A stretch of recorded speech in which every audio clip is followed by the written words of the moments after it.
There we go. Are we on? We're live and Hello. hello. Another camera. Yeah, we got cameras. We got 3 cameras going right now, so it's pretty cool. So Facebook, this is cool. Facebook, YouTube, and Instagram all at the same time. Yeah. You can't say the old guys aren't hip to social media. The old guys. Hey, speak for yourself. Hold on a minute. I think I'm older than you, man.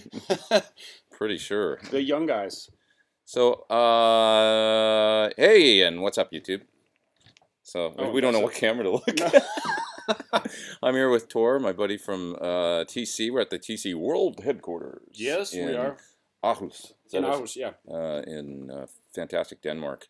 And we've been having a great week making videos and hanging out and eating lots of food and talking guitar and playing a little guitar. I got a couple people online. What's up, folks? So this is a crazy time. Somebody in Toronto, Canada, just on my thing here. Oh, and so that's they're up Charles late. from Toronto. You are up late or super early. Yeah, depending. It would be, I guess, 4 a.m. there. I think. Something like that. Is that right, Toronto? Oh, and Alberta's online too. Jason, what's up, homie? What's up? Over here in Denmark. And we have some guys from the UK. And from the UK. We have Rasmus, but he's he's from TC, so I guess he's watching from the other room. Yeah. Now that was the for a while. Suhr did a series of guitars, and that was the name. And that's right. Yeah, they were made overseas, but they were set up and used all American parts and stuff like that. So it was like this. But I found that interesting. Yeah, but he's from Denmark. It's a common name here, right? Yeah, it is. Yeah, but not very common anywhere else, I guess. Interesting.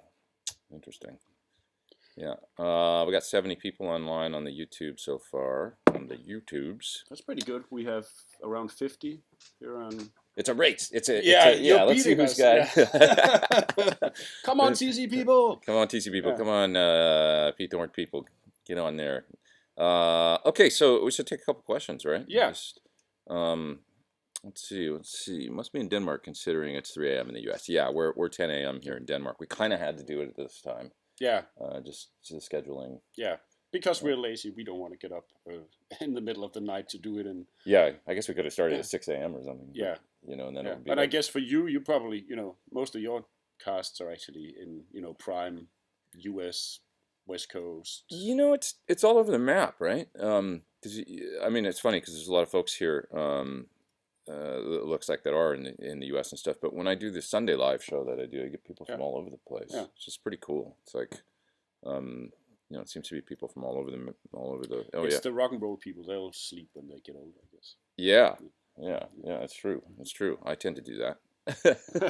Tor's hair is getting long, so that's true. And we titled this today. We said Tor and Pete answering your questions about guitar, life, relationships, men's grooming, exotic travel destinations, strabismus, gluten, basically anything. Could be women's grooming too. Yeah, women's gluten. Yeah, women's gluten, if you like. Why not? All right. Hello from France. It's 9 a.m. in the UK. Yeah, we're even an hour later here, right? And the TC phone is too far away from me to actually watch any questions. So we have James over here on the side. Oh, cool. Taking questions from the TC side of things. Okay. So you can always also shoot some. And I should say right away that we're giving away a couple of pedals. Oh, right. As we usually do here on the TC channel. So basically what I think we'll do is that you get to pick one for my folks. Yeah. One of the guys asking a question or posting a funny comment or whatever on your channel. And we'll do the same on our channel. And you get to pick whatever pedal you'd like. Sounds good. Yeah, just kind of randomly. We're not gonna. It's like if something sticks out, it's like, hey, that's a great question. Then we'll just give away a pedal, and it's from. We're just gonna allow them to pick from the TC sort of standard pedal line. Yeah, is that right? Yeah, no G systems or anything, but within the regular like stump box kind of. Hall of Fame or Flashback or Dark Matter or any of that. Whatever you think. All those good pedals. Great. That sounds good to me. IG folks, see, it's another reason to get over to YouTube or Facebook because then you can win a pedal. Yeah, can't do it on Instagram. No. We don't have another one for you folks. I'm sorry. We don't have more pedals. But if you can get on YouTube right now or on the TC, they do have more pedals. They have a lot of pedals here. Actually, we could just show them like over there. Oh yeah, all those pedals lined up over there on the. Somebody was making a nice display.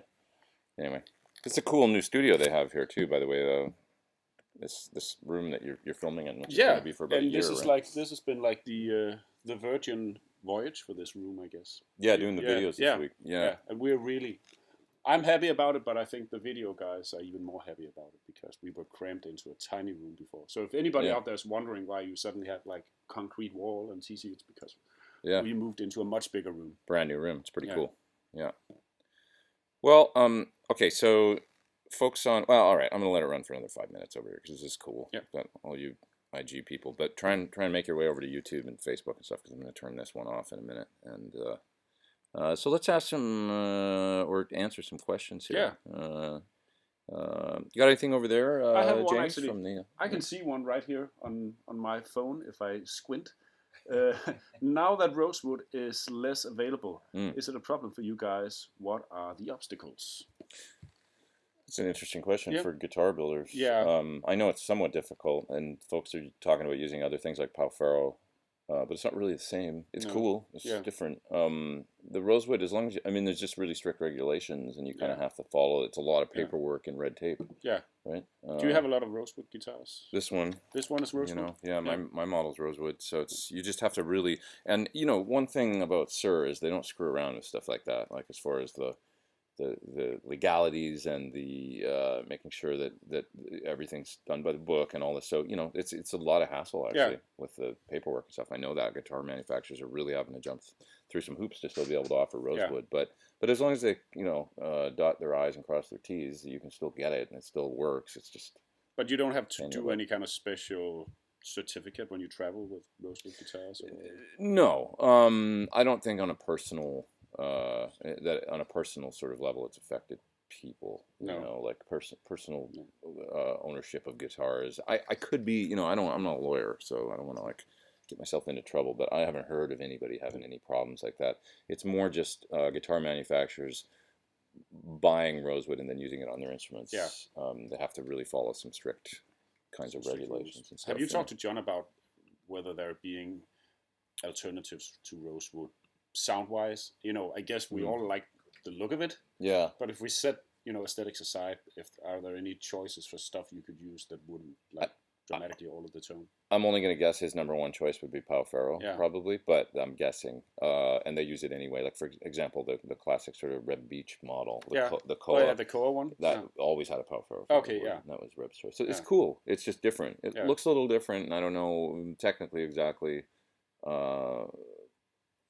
How porous it is and stuff like that. I'm not exactly sure. It seems like it's a little bit closer grained than rosewood to me. Yeah. Like maybe it's somewhere between rosewood and ebony or something. Yeah. That would be my guess. I've never owned a Palfaro fingerboard. Would be cool. Let's see. I'm gonna try and move back in the chat here and just find some questions. So, making some tone prints, says Brett. Yeah, we made some good ones. Yeah, but it's different this time around because we're actually making tone prints. It's your tone prints, but we're not public. We're not making them public under your name. Yeah, they're more like sort of generic ones that I'm helping you make. Yeah, it's because we're working on a new editor that'll be out fairly soon. And a new thing in that editor is that all the TC tone prints that we've done, so basically all the default subtypes that are in the pedal and everything else that we've done, are basically you can open them up in the editor and tweak. If you think that our tape echo is slightly too dark, you can actually open it up and make it brighter or darker. Yeah. And Pete's been making a bunch of really cool tone prints for the TC side of things, so you can actually open them up and tweak them. Because traditionally with artist tone prints, you haven't been able to do that. Right? No, they've been locked, and they'll still be locked. So these are more like templates or starting points for your own sounds. And we also spend quite a lot of in-depth time basically explaining all the different parameters, you talking about the kind of sounds that you go for different applications and stuff like that. So there's definitely something to look forward to, I think, once we release those. Yeah, and it's been really fun doing it with you too, because he's so knowledgeable. He's like, I learned a lot sitting here with you this week about, certain things, like exactly, what you need to do to make a true zero flanger or things like that I didn't know before. So it's been really cool. It's been fun. Yeah, you should just come over to the States and we can work together all the time. We'll make music. Yeah. We'll make rock and roll, tweak guitar sounds. So hello from Indonesia, super cool. Somebody from Indonesia and Honduras and Madrid and Melbourne. That's a lot of different places. Yeah. Super cool.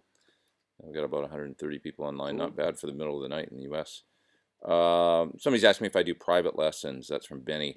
Really rarely, and only for like close friends or something like that. I haven't done it for. I'm sort of the mind that much like Tim Pierce. He started this guitar course. Sort of masterclass, really. And you can reach so many people through doing online sort of, Skype lessons or no, more like I'm doing a few of those coming up. I'll say that because we've got this Pledge Music campaign I want to talk a little bit more about for my record, for my new album. And one of the things that I'm doing is some Skype lessons that we're doing on that via the Pledge Music campaign. So you can get on there. I think they're all gone, but I may even add a few more if there's that kind of demand for them. But anyway, like with Tim's masterclass, one of the coolest things is he just feels like he can reach so many people. And a lot of the information that you want to share in like a lesson is just kind of generic or universal.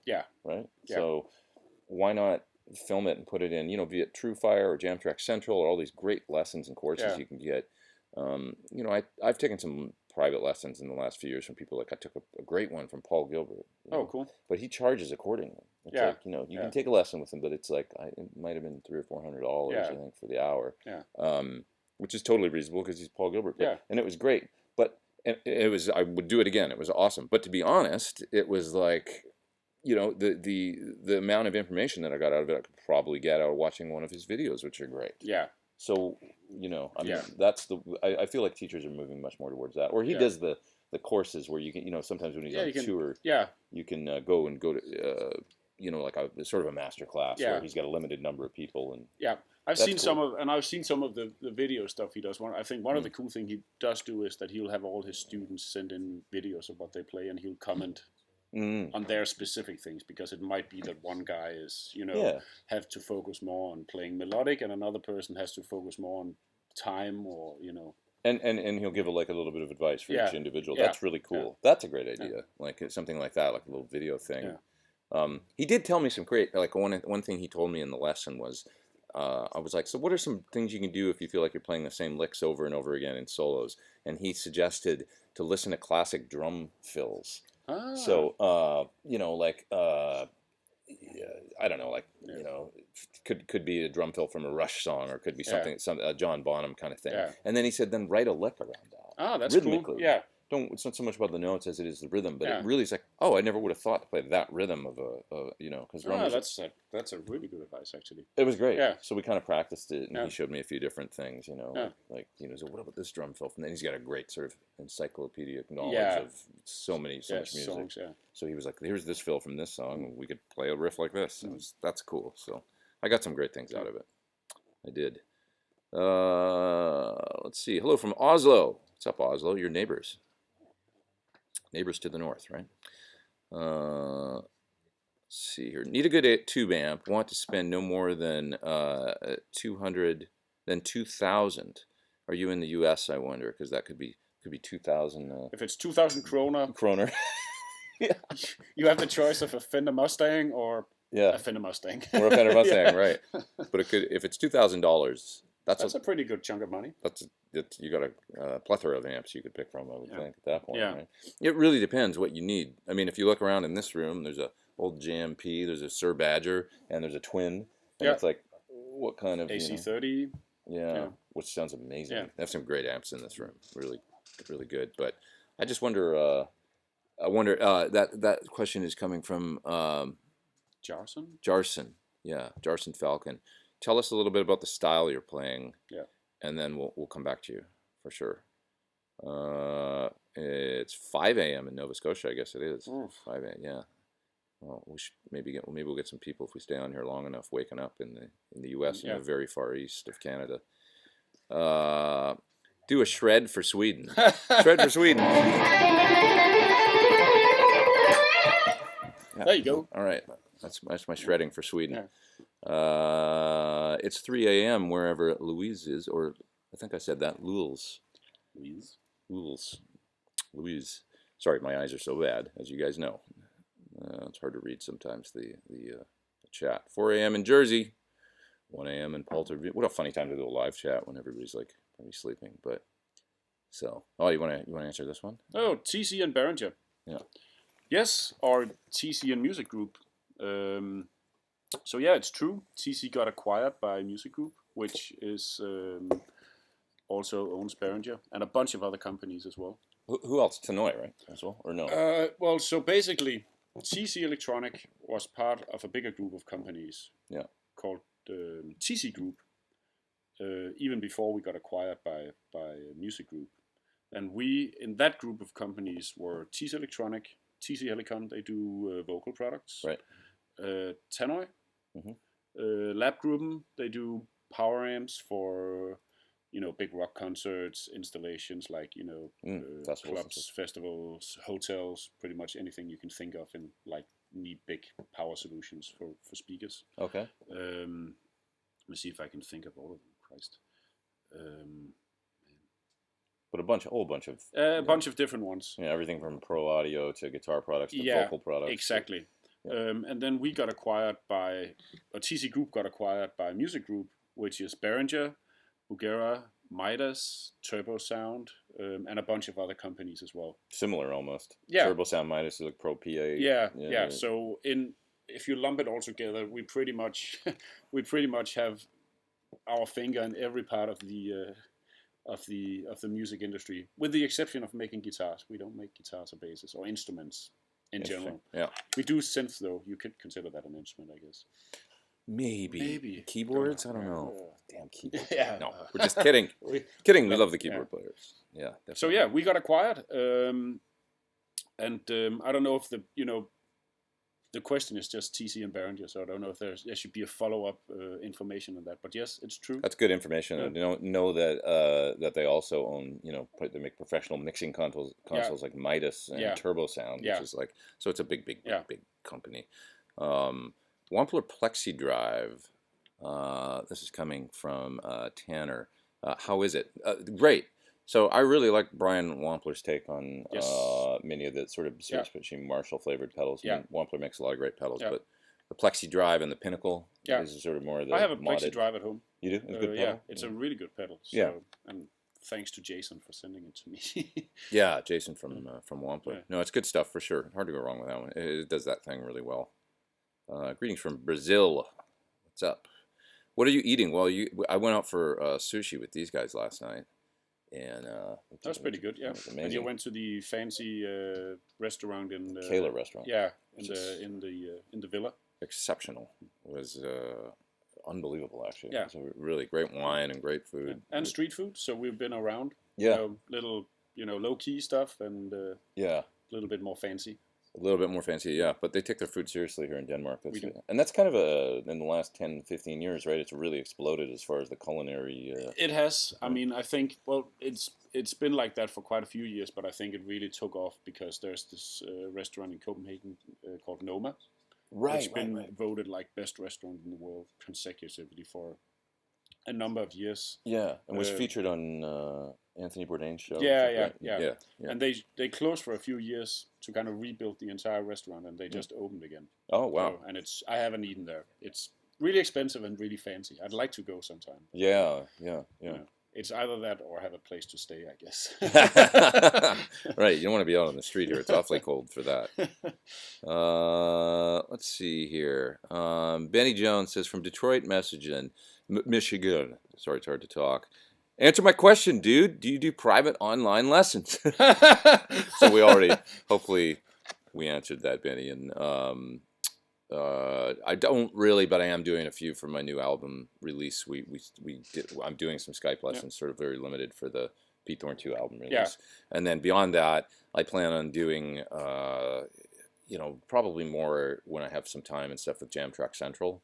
Yeah. And, like how to play songs from my new album and stuff like that. Because cool. I like that. The Jam Track Central thing works good. It's really cool. I buy their lessons. I bought Laurie Basilio's. And they're really good. Yeah. Did you buy Mateus's? I did. I have those are the two I bought, Mateus and Laurie, and then from years ago I have a Guthrie Govan one. Yeah, that's, like, I have scary. those as well. Really? Yeah. They're really good. I got it and I'm like, oh God, I know. Yeah.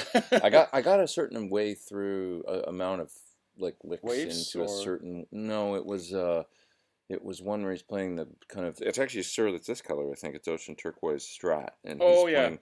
And I got to it to one point in there, and then I was like, oh, there's this one lick. I just couldn't get it. It was great though.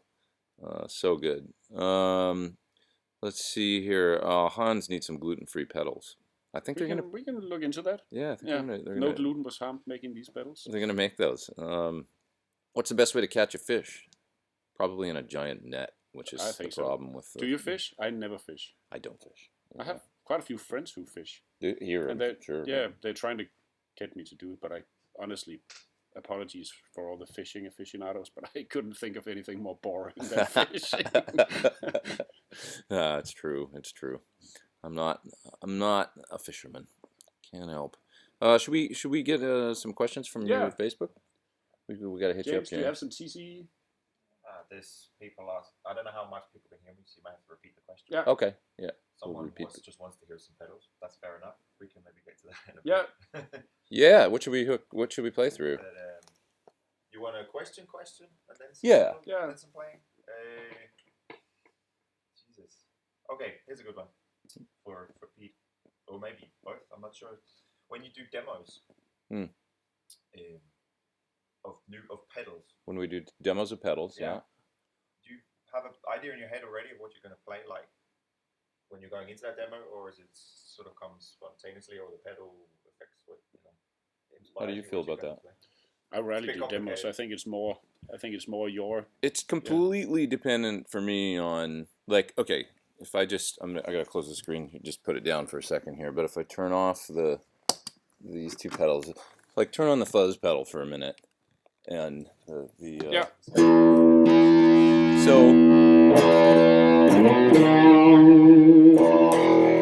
that sounds a little. Is this off now? This is on. So if we do this, I'm just turning on a fuzz pedal right now, and just.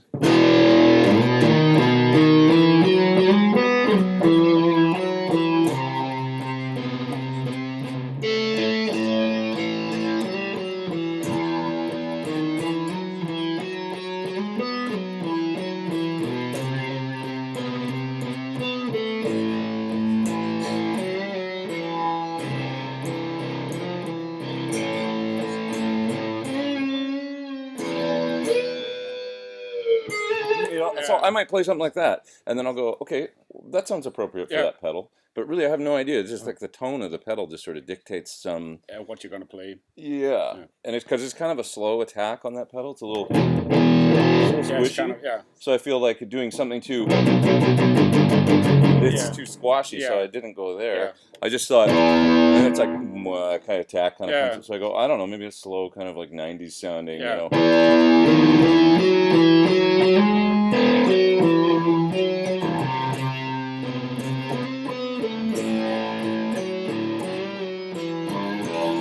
I don't know, and then I might go, there's a melody, that's cool. Yeah. And then I start thinking about drums right away. Yeah. You know, boom, boom, boom, boom, pa, boom, boom, pa, boom, boom, pa, you know, and then so it's like, okay, I'll go program that. Yeah.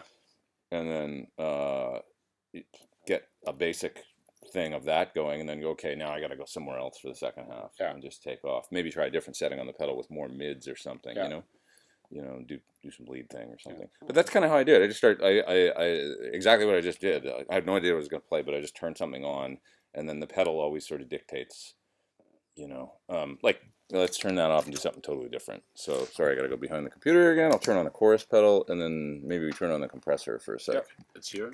So, turn off everything else, except for maybe some reverb.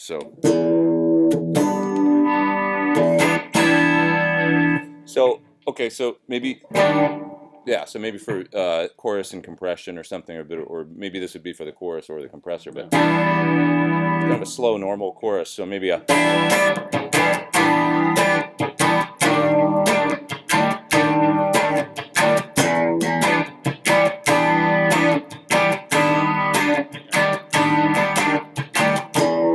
Maybe I'll start with something like that, and then I'll... how do we tweak the chorus to get a little bit faster rate, or actually a lot faster rate? Okay, that's cool. So if that's my first part, you know, with the slower sound, then I'll go.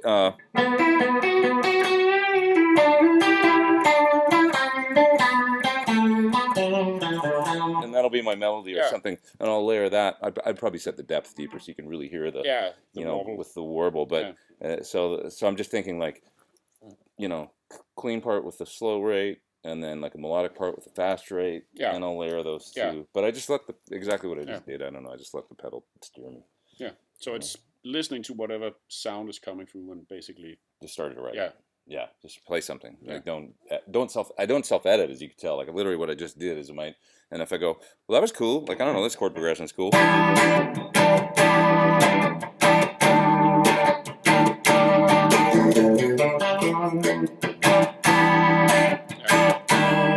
be like, okay, there's the song. Yeah. That's about how much time I spend on it. Okay, cool.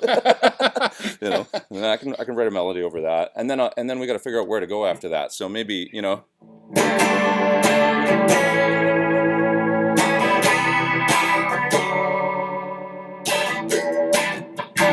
back to that. You know, now I've got basically enough for a demo right there. You know, 4 different pedal sounds, speeds, depth, that kind of thing. So cool. That's it. I don't know if that made sense or not. I hope so. You just got a response saying "good answer, Pete" from Andreas. Yeah. Oh, great. Came with a question, so Oh, great. Feedback. Excellent. Thank you. Thanks, Andreas. That makes sense. We're thinking just quickly to maybe flip the phone around. Yeah. Because you guys are a mirror image. Oh. The sound is also a bit strange. So okay. Daniel wants to change. Yeah. Oh, just do like that. Yeah. Yeah. Because everyone's starting to think Pete's a lefty. And it's getting confusing. That's I see. Not that there's anything wrong with lefty, of course. Okay, so you folks on Facebook. Gonna miss? Do you have to restart? No. Okay. Oh well, so we can just continue over here. Yeah, so let's see what else we've got. Somebody says, Pete, thoughts on the new Suhr Aura? That's from Jonathan. I love it. He did a great job on it, and he works really hard on those. And John is literally in the factory building them. So it's cool to see. Like you go in there, and he's got a bench set up. Yeah. And he's out on the floor, like he does the frets on all of them. Yeah, I saw he did a video of him, doing the frets. Yeah. Do you see that? It was like time lapse. Yeah. Super cool. It's super cool. I'm not sure if it's on there or YouTube or Facebook or what, but you can find a video of him doing the time lapse. Pretty much almost the entire fret dress, I think. Yeah. And you can see how much work he's actually putting into it. And I tried it. I tried a couple of them at NAMM, and they're amazing guitars. Yeah. A couple of things that he really got right. Well, he got everything right, but I mean, a couple of things were like the neck angle, the height of the bridge off the body, super comfortable. The straight string pull, because the thing, and also the angle of the headstock. Yeah. He put a lot of time into that, so that the tuning stability is exceptional. Yeah. So because we all know G strings and oh man, like the tuning is just a nightmare. Most Les Pauls constantly tuning is such a bummer. So anyway, I think they're great. I'm in line for mine because I want one really bad for sure. When did I start working with TC? That's a great question. That comes from Vintage and Rare. I started working with TC. I mean, we made some videos for Nova System and for G System. Yeah. I got the G System, and that was my rig for the Chris Cornell tour. I bought one used from somebody. I remember now. I was using it as far back as I did a tour with Jewel, like 2006, before I played with Chris Cornell. And at the last sort of few gigs I did with her, I had built this pedal board myself using a G System that I bought secondhand from a guy in Orange County. Oh, really? I remember driving down to pick it up. Yeah. And he had kind of a board made. He sold the whole thing as like a pedal board with the board and the case and stuff and the G System. I thought I wanted to try it because I'd seen it and I thought that was cool. You know? And so I went down and picked it up, and I put together a little board, and it worked pretty good. But then I got the gig with Chris, and I had Dave Friedman rebuild my first pedal board for that tour with the G System. Yeah. Kind of take that original kind of crappy pedal board that I had and rebuild it. So that was kind of my beginning, I guess. And I think we did, by 2008, I remember like somebody from TC coming to one of our rehearsals and taking some photos of my rig, and because you guys knew by then I was using it.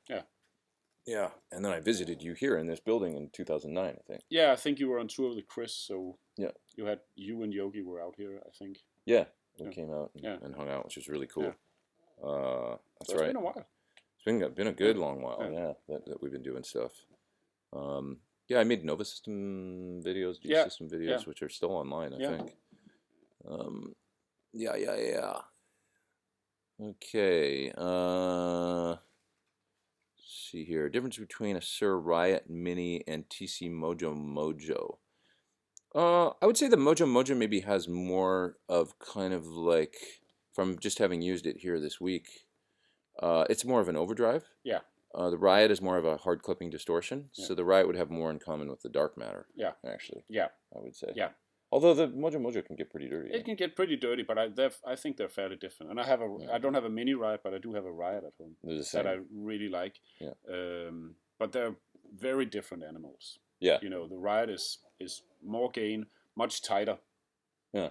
And the Mojo Mojo less gain and a more loose Soft, soft feel. Also, just in the low end, Yeah. there's more low end and it's a little bit floppier, for lack of a better word. Yeah, it's real full, right? Like Yeah. bass and Yeah. and treble. It's got Yeah. a full kind of overdrive, Yeah. sort of.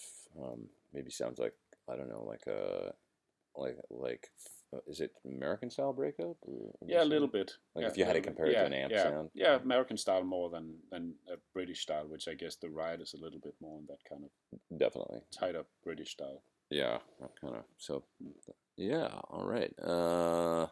Anything planned for the Nova series of pedals? That's from Tom. That would be a no. No, Nothing. No. nothing. You got other things you're cooking. Yeah, I think in terms of making pedals that have more features. Yeah. And presets, we have some things planned, but we're not. I can say that with 100% certainty that we don't have any plans to use that platform as a basis for pedals. I see. Yeah. First of all, it's. I think some of the new stuff we do look cooler, to be honest. So that's one thing. The other thing is that there's a tremendous amount of parts that go into a Nova pedal. Oh, really? Yeah, just the sides are two completely separate things, and there's a top layer, and there's two layers on top of that. So just to assemble a pedal that you might use 2 parts for, typically, there's 6 parts on a Nova pedal. So you've learned from making them and are sort of moving forward. And I, to be honest, I think they're still great pedals, but I think aesthetic wise, they're quite different from what most guitar players expect to see in a pedal. And I think we scare away some guys going like, that doesn't look like a guitar pedal. It looks like a little, I don't know, an audio interface or something like that. Yeah, I could see that. Yeah, I know what you mean. Yeah. Interesting. So I think feature-wise, we do have some ideas for making stuff that has, a little bit more options than, you typically find on some of our more simple pedals. Yeah. But aesthetically and using that specific platform, right? Definitely not. Yeah. I think we only have one pedal left actually in that line now, which is the Nova delay. Of all the pedals we used to do there. Yeah. But there is cool stuff coming. We can't say more than that. Definitely. But yeah. Lots of cool stuff. These guys are always thinking, moving forward and stuff like that. So that's always a good thing. Okay. Let's see. 10 p.m. in Hawaii. Oh, that's cool. Oh, cool. Hawaii. Yeah, for all those musicians in Hawaii, it's not too late. Why do I enjoy TC pedals? Well, that's kind of what we just said. They're moving forward, which is, I think it's really cool when you can take something, and what you just said is actually, I think in a way you were kind of saying that you've learned from stuff you've made in the past, and now you're kind of moving forward and doing things differently. So like with the series of Hall of Fame and Flashback, for example, and with the mash function. Yeah. Right. The pedals always sounded good. Like the Flashback was really good, simple, awesome delay that yet was pretty deep because you could load TonePrints in it and all that. Hall of Fame is a really great reverb. But with the mash thing, that blew me away when I saw it at GetCon, because it's like a little expression pedal built. If those of you that don't know what it is, it's like a is there one of those There's a couple of mesh thingies here. Is there somewhere? Is there? I feel like we're being watched or something. Oh, I don't. Is there like? Yeah, it's weird. Is it weird? Yeah. It's like a little strange. Yeah, I don't know what's going on. I don't know. I'm not gonna pay any attention. Yeah. It's like I'm just gonna move on with myself. Hey, do you guys have a? Can you guys throw me one of the pedals with a mash foot switch in it? We're just gonna show this for a second. Yeah. Basically, the mash function is a really, really cool innovation they came out with recently that allows for expression capability in the on-off switch. Yeah. So this is actually pressure sensitive. Yeah. So what you can do is turn the pedal on and off by pushing it, but then while the pedal's on, if you just kind of apply pressure to that switch, you can do things like ramp up. Yeah. You know, in a delay, you can ramp up the feedback or the mix if you want to, or in a reverb, you could ramp the mix all the way up in the reverb time. Yeah, to have it tail out. And you can control it dynamically. It's not like an on-off kind of thing. You can actually control the amount of pressure changes the value, kind of like what you do if you had like a real expression pedal like this. Right. So this is a harmony pedal. Yeah. So this, for example, you could probably do whammy stuff with. You can do whammy stuff. You can also do like weird. Just by pushing on the pedal, you can pitch up or pitch down. Yeah, you can. Octaves. Yeah, you can do 2 octaves. You can also do stuff where you change, for example, from like playing in thirds to playing in fourths. Right. So if you need like to change harmonies, like just for a little while, you can actually press it down. Right. Or do like fake lap steel stuff. Yeah, like faux B bender. Yeah, exactly. Stuff. Yeah, that's pretty cool. So that's awesome. But yeah. So anyway, why do I like the pedals? Well, that I feel like is a really cool innovation. Like the tone prints that we came up with at GitCon were so cool. Oh yeah. I felt like that was cool. You know, I did one that was the Eddie kind of. Yeah, kind of like you could use it for the beginning of eruption or anything you want, like where you can slow down the delay down to half. So if it's 300 milliseconds, you hit the switch and it slows down to 600 milliseconds, and then the feedback ramps up. Yeah. And you can tail out into it. So it drops down an octave. Yeah, and that whole thing. Yeah. So pretty cool. Yeah, I was really blown away. Actually, the Hall of Fame ones we did were cool too, I think. Louise says, what string gauge did I use to play Perplexed? I think I used 10s. I generally use 10s for just about everything. Sometimes I put 9s on if I have to. Something in E flat with 9s is that classic, you know. Here's a question for you from me. Yeah. So when you played with Chris, I guess there was like a ton of different tunings. Oh yeah. What did you do with string gauges for all those different songs? I used to use for drop D. I used a 10 to 52 set most of the time. Yeah. So I did do the heavier low strings, and then there was a lot of dropped. There was like drop B tuning for some stuff, like the song "What You Are" by Audio Slave, for example. Maybe Gasoline might have been that. I can't remember exactly. It's been a long time since I played that stuff. But anyway, you needed to have, you know, some variety of now. And then there was the songs that were in really like My Wave or The Day I Tried to Live, which were really specific tunings where you actually kind of had to. My Wave is a whole bunch of roots and fifths. Yeah. And because of the way that they did it, I believe it was 2 E's and then 3 B's and an E on top. So because the G string was tuned to B, just like the second string, you kind of had to take off the third string. This is all from memory, but we'd take the third string off and put a second gauge string on there. Oh. So you could have 2 B. So it'd be like, you know, two, you know, say you're using 10s, it'd be 2 13s here for the two, you know, the G and the B. And then for the A string, to get that to E, I would replace that with another 6 string gauge. Yeah. So it was like, you know, roots and fifths all the way across. And so you kind of had to put the, you know, it was like you needed a guitar just for those songs. Yeah. Yeah. Pretty Noose and Burden in My Hand, it was the same thing. It was a wacky tuning. Yeah. Certain string gauges. Did you do a lot of trial and error to get the string gauges right, or was it just like, I'll probably use like, you know, a 52 for the drop D stuff?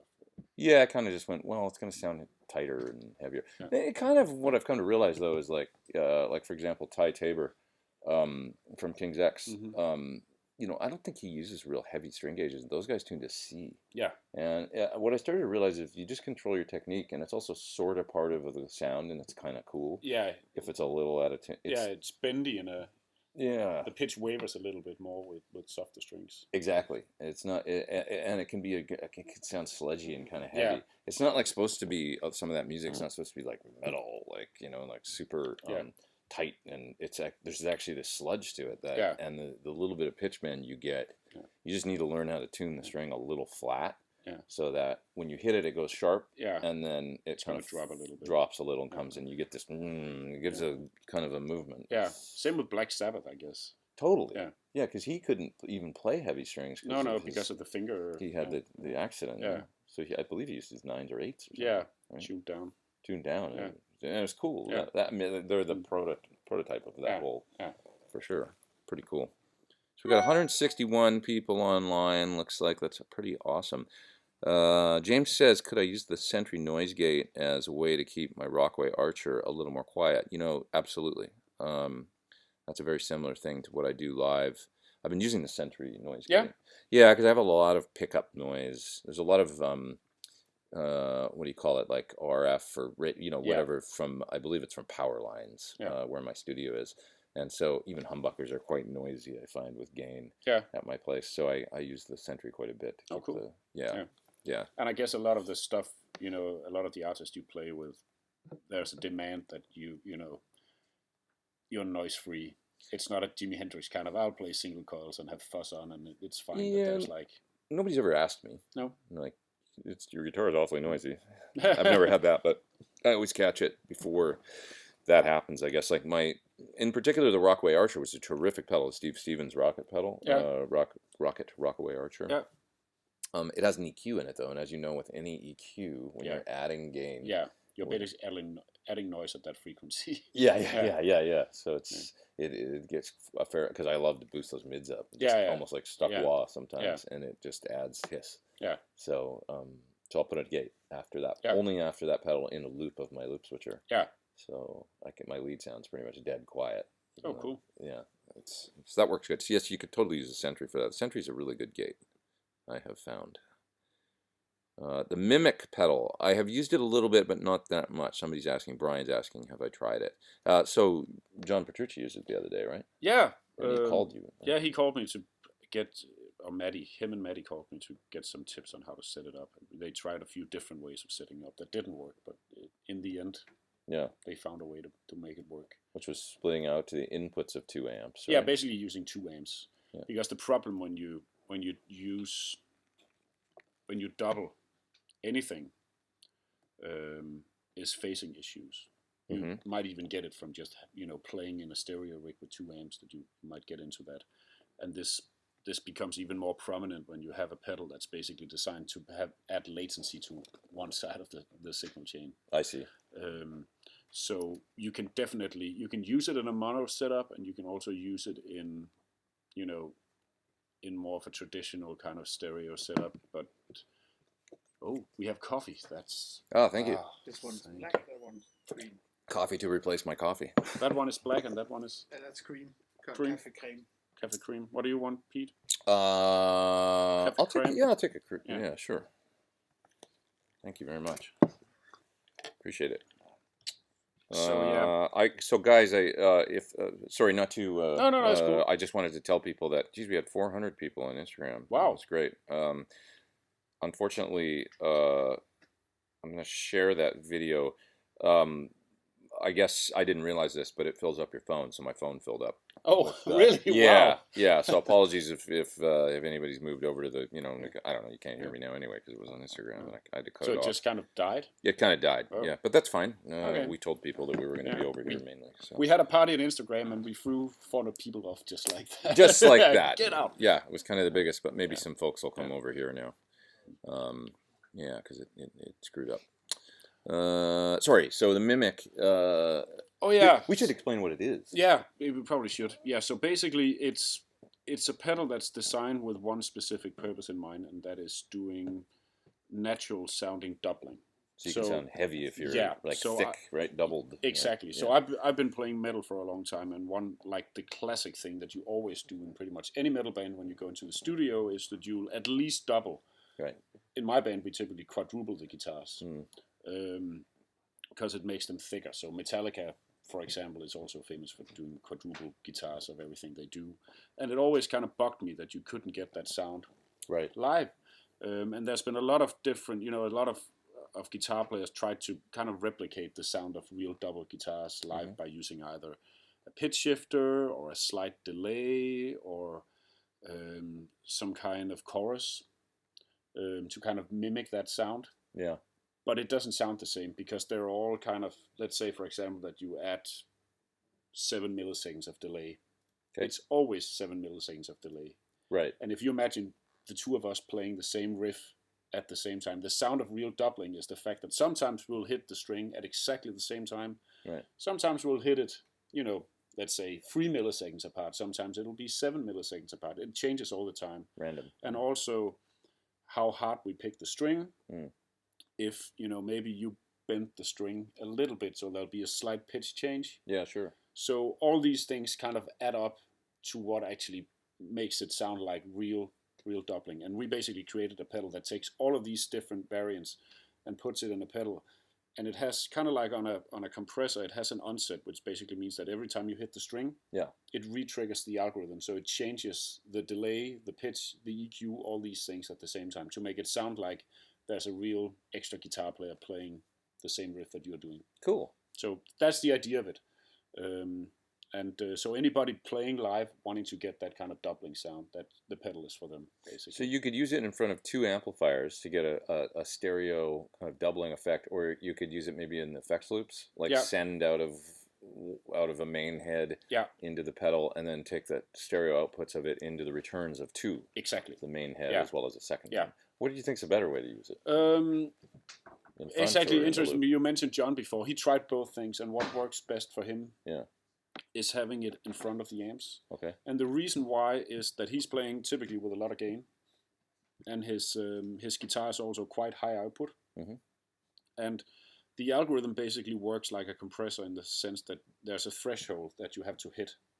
So when you play with a lot of gain, and that is coming into the amp, because the distortion is compressing the signal, there's very little difference between a pick attack and the actual note, that's the chord that's ringing out. Okay. Everything kind of gets squished. Yeah. So when that happens, the algorithm has a little bit of a harder time kind of discerning whether it's a pick attack or just a chord ringing. Right. Which makes it sound less natural. Okay. But if you put it in front of the distortion into 2 amps, then you have the dry guitar signal totally clean, and it'll be able to pick it up much better. That's really interesting, because I think I tried it in the loops. So I was probably using a heavy sound. So okay, so I have to try it in front of 2 amps. Yes. Interesting. Good info. See, this is the kind of stuff I've been learning this week. Pretty good. Picking up all kinds of stuff. Will the Mimic Mini? Is there a Mimic Mini? There's a Mimic Mini, and it's mono, so it's a different kind of sound, to be honest. So as much as I like that kind of that kind of real doubling sound, there's also a really cool sound that's more that kind of phasey, artificial sounding doubling that you maybe know from Randy Rhoads, or Dimebag Darrell used. On a lot of his solos, he'd double guitar. He'd use like some kind of artificial doubling device to get that sound. Right. So I use a Mimic Mini in my rig, but it's basically just to make solos stand out and get this kind of weird doubling. Oh, cool. Artificial doubling sound. So I actually wouldn't recommend it if you wanted to have like a natural, like fattening on your rhythm guitar for everything. Right. I'd pick the stereo version, and Okay. I play it in stereo. But if you want a cool effect to make you sound like, or Zakk Wylde is another guy who does that a lot. If you want that kind of effect on a solo, it's really good for that. Kind of a big diffuse. Yeah. Like a short delay. Yeah. Okay. Just put my guitar down for a sec. I'm gonna have to run to the bathroom for a minute because I've been drinking coffee all morning. So I'll let you take over for a minute. Cool. But so maybe I should actually. Here's some great questions specifically for tour. And I'm going to take off for a second and go to the boys' room while you answer these. But there's 2 here. Any insight about what's been cooking with me at the TC headquarters? And then also, does the Mimic pedal and the Quintessence pedal work well together? Yeah. So, all right, I'll be right back. I'll do that, and I'll see you in a second. Okay, so first question is, what have we been doing with Pete in the here at TC? And I think we sort of answered that already, but I know people kind of pop in and out of the feed, so I'll kind of repeat it. So what we've been doing is that we've been, among other things, we've been doing a bunch of tone prints for the different pedals, and so we're basically working, and we're pretty close to releasing a brand new version of the editor that we spend a lot of time on. Thank you, Rasmus.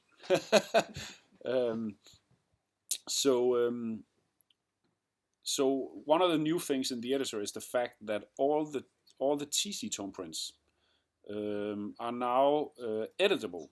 So if you take any TC tone print and you load it into the editor, you can actually see all the parameters and all the settings we use to create that sound, and that goes for any of the pedals, all the default sounds. So if you have like let's say you have a flashback delay and you want to check out how we've done the 2290 setting or the analog setting and so on, you can actually go in, open it up, and see all the parameter values.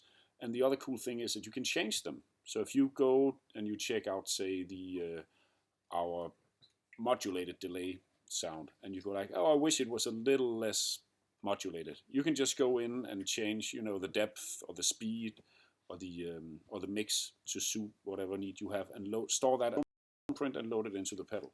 So it allows you to actually, kind of edit what we've done. So the videos we've been doing with Pete are basically a bunch of tone prints that you can edit. So they'll be Pete's tone prints, but they'll be on the TC under the TC name, so to speak.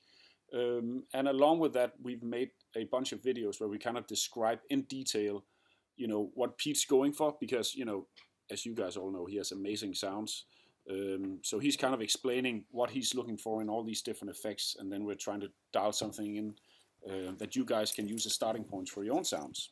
So that was the first question. You're fast. Second question, mimic and quintessence. Yeah, they actually go really well together, especially if you want to do like, so let's say you play in your Allman Brothers cover band, and you want to add like, you want to have all these 2 or 3 part guitar sounds, harmonized. If you have, the order actually doesn't matter, but if you have a quintessence going into a mimic or the other way around, it'll actually make it sound more realistic, because on the quintessence by itself, it's a fixed delay.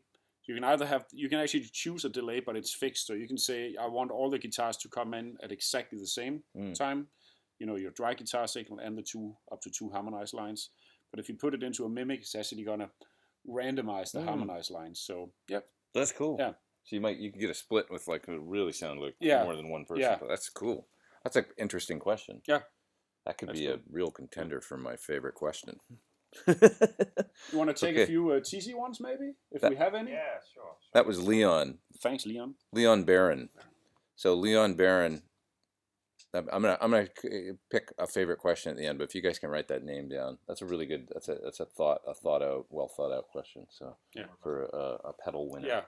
So you're in the running for sure, because that was a good one. Because I learned something from that. I mean, I have to try that actually for harmony. Because sometimes I'm doing gigs where I'll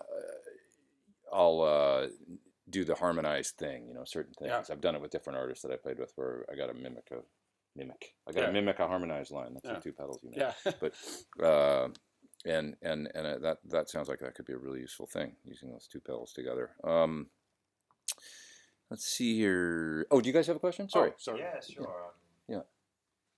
From James. This is coming from the Facebook. TC Facebook. Top 3 must-have pedals. I know it's a typical kind of question, but maybe you could each answer for yourself if you really could have 3 pedals. Is that like a type of pedal, or like a family of pedal, or we could say a type? That probably is a bit easier to answer than specific things, or whatever. If you could think of 3 specific pedals as well. Okay. Well, I'll let you start. Okay.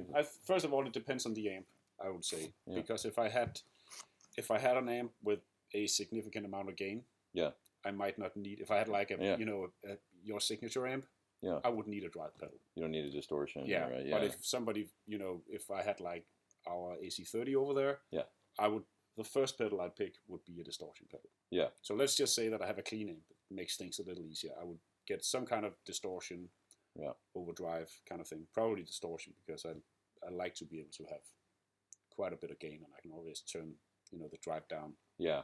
I definitely also get a delay. Yeah. Because that's just nice. Third pedal, I think those 2 would actually be my only must-have pedals. I could probably live with that and be fairly happy. Drive and delay. Yeah, but if I had to pick one more thing that I would be really happy to have, it would be a fuzz as well. Yeah, fuzzes are just fun. Yeah, definitely. It's nice to have some alternate drive sounds. Yeah. Alternate dirty kind of stuff. And fuzzes are just.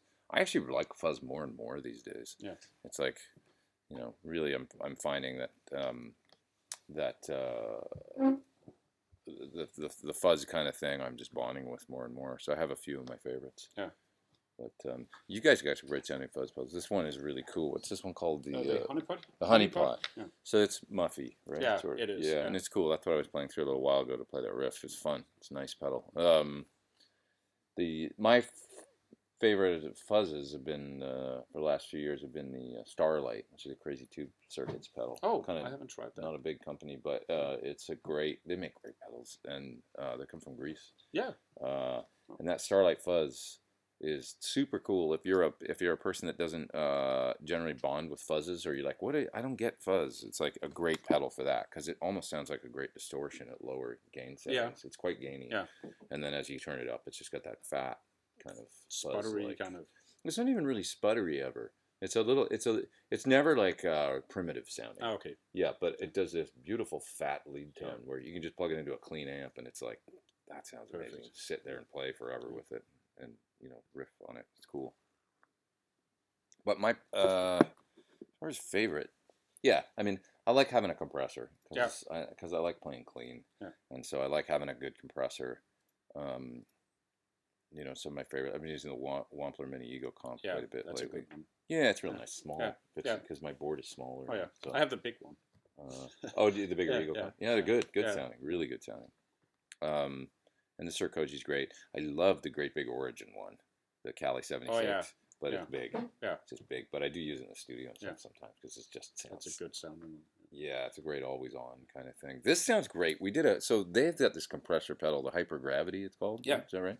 And it's crazy because it's multi-band. So you can make it sound like Dynacompy or kind of old school. I hadn't messed with it. I don't have one of these. So, but and you'll see this with the editor and all that. You can get in and do 3 different bands of compression and just like a studio compressor. It is. It is honestly a studio compressor. It's an MD3 or whatever. Yeah, it's the MD3, which is this high-end algorithm we've done to basically you can do mastering and really advanced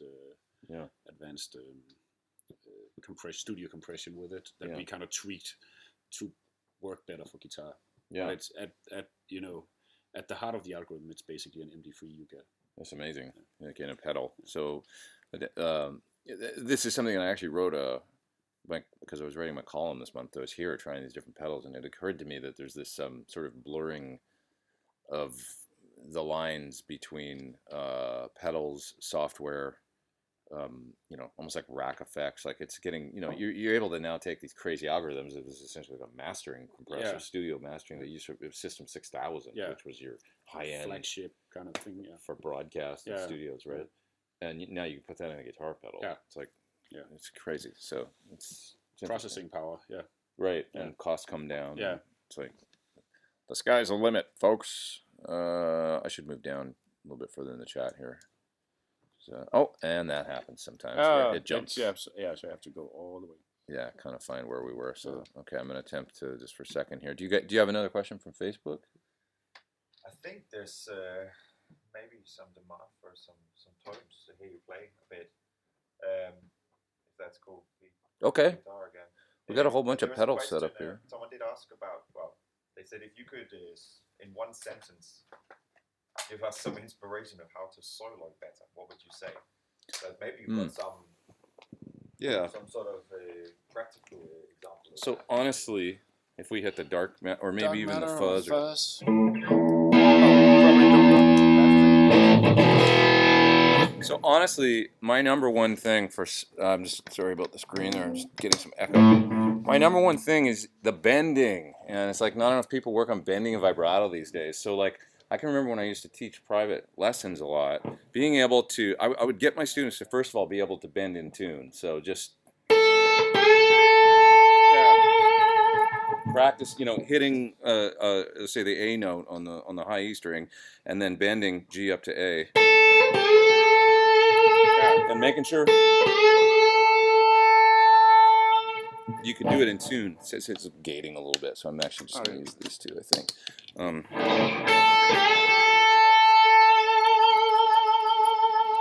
And then being able to hold it in vibrato. Yeah. That's the other thing. Yeah. Getting the note up to the pitch, and then being able to develop a signature vibrato style. Yeah. Bending in tune, vibratoing with control. Yeah. Those are the biggest things you can do. That's like, David Gilmour, or, having that control over that stuff beats out fast, you know. Yeah. I mean, BB King, man, you know, it's Yeah. like, you know, being able to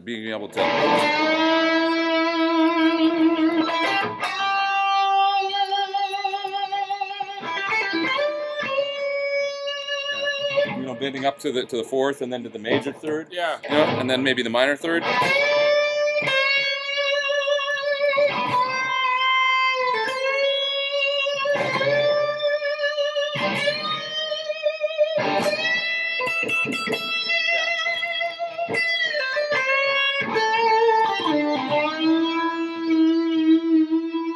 So that kind of control is really important to develop as a player. I feel like, because you won't vibrato the same as the next person. No. Everybody's got their own. It's like having your voice as a singer, and it's part of the magic of the guitar, and it's what sets the guitar apart from keyboards. And I mean, keyboards have pitch bend wheels on them, I guess, but the ability to bend, you know, give each note personality, so to speak. Yeah, that's your voice. Yeah.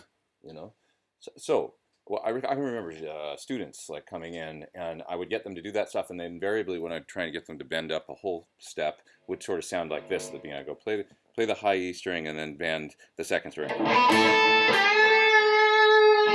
they go like that. You know what I mean? Like, kind of fall off flat. You know, and so I get them to work on it,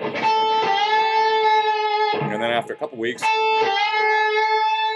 it'd be like that, and then finally.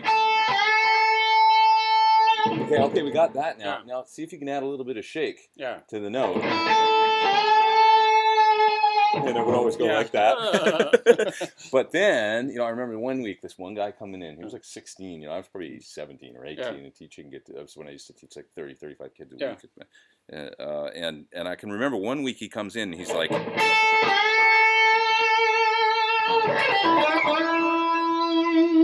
and I went like, whoa, dude, you sound like you've been playing 5 years longer than last week. Yeah. You know, it really struck me because he had this control all of a sudden, and now he could play solos. You know, it was like now he sounded like a guitar player, able to speak on the instrument and stuff. So that is the number one thing, is getting that control when bending. Yeah, and I think that and the vibrato thing.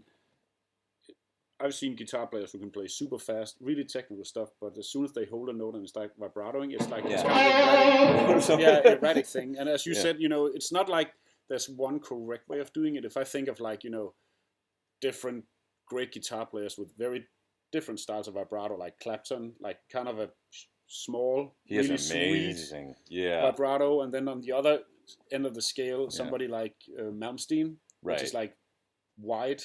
Also great. Yeah. Or, you know, BB King, which is quite fast. Yeah. You know, they all sound great, but the common thing is that they're in control. Yeah. It sounds the way it sounds because that's what they want it to sound like. Mm-hmm. It's not like this kind of random erratic thing. Yeah, that's just an afterthought to the fast playing. Yeah. And, you know, being able to do that regardless of the sound you like on your vibrato, being able to do it and make it sound, you know, convincing. Yeah, convincing. Yeah. Really makes you go from sounding like an amateur to somebody who can actually play. It's the biggest thing. Yeah. You know, it is the biggest thing because you don't have to play it a lot. You can, I mean, I always compare this stuff to technical guitar playing school and everything like that, and being able to play fast and stuff. But ultimately, you know, the people that really bond are singers. You know, with like we love to hear great singers sing a great song. Yeah. And to me, guitar solos is just it's the voice. You know, is what it is. Yeah. I mean, that's the way I always hear it, which is why I always think of Gilmour as a great example because you can remember his solos. You know. Yeah. Or you know, like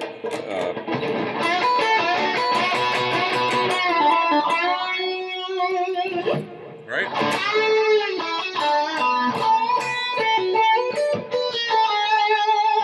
Hotel. It's like that's a classic solo, and you remember every note of it because it's slow enough. It's not all this, you know. You don't like that. I don't know, man. I mean, I love technical guitar playing. I do, but I almost like it more for the sports aspect. Like that, wow, look at that. That's amazing physically, whatever that person's doing. But musically speaking, I still just bond more with the slower stuff that I can digest it as melodies. Yeah. And then you can throw in a fast part as kind of like an effect from time to time. Exactly. Once in a while. And then it's got real impact, you know. Somehow, you know, a guy like Yngwie, he's made a whole career on but he somehow transcends it a little bit because he's so damn good at the fast thing. But I also think a big part of that, and that's another thing, is the fact that when he plays slow or holds a note, he can milk it. He can make like a really simple little thing sound like an anthem, right? Yes. And that's the last thing, is also the note choices of how to actually, where do you actually land when you play all this fast stuff and you hold a note. Yeah. You don't want to hold like, this kind of random note on top of the wrong chord. Yeah. If you really hit the right note, there's a lot of impact in that. Yeah. He kind of mind-blowing. I mean, I clearly remember like an interview in the 80s where he was sort of slagging on other guitar players, but he was making a good point. And the point was, he's like, a lot of people when they play fast, it can be clean but it's just a bunch of notes. It's like almost like scales are running. And I think, I'm probably guilty of doing that. Like, he had his point was, when I play fast, and it's kind of, egoed out a little bit the way he's saying, but he was saying, when I play fast, if you were to slow it down, it would sound really cool. Yeah. Like all the notes, it wasn't just running scales up and down. Yeah. And he was right. Yeah. Actually, he's even though it was like the way he was saying it was maybe kind of egoed out, it was like he's absolutely right. Like he's really musical in his fast playing. Yeah.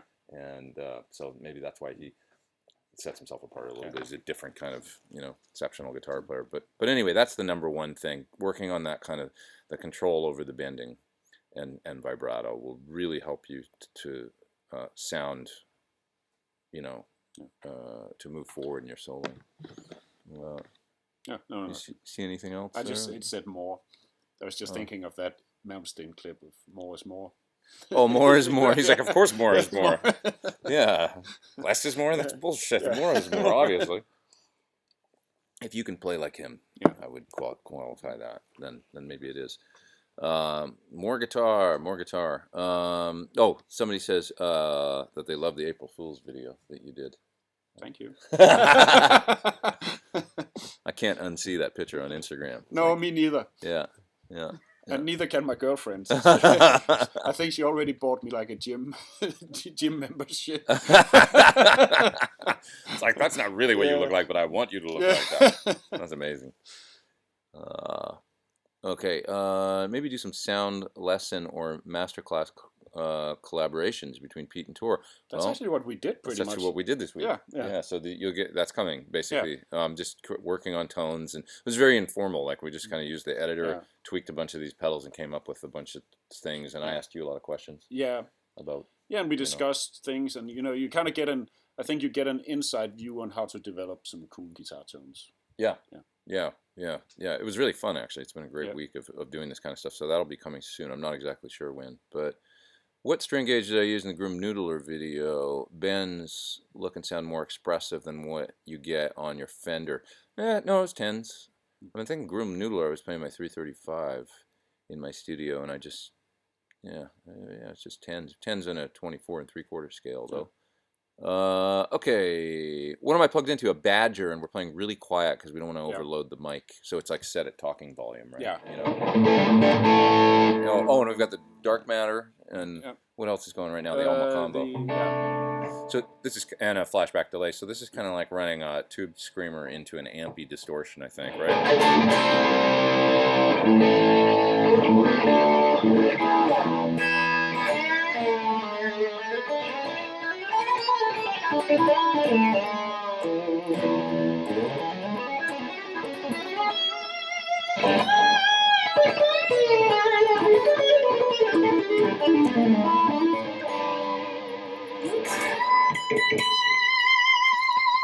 Sounds good, actually. Oh yeah. Yeah, it's really quiet. It's just like it's weird because we've been cranking out some volume the last couple of days. Yeah, but they got this JMP here that's great, and the AC30. Yeah.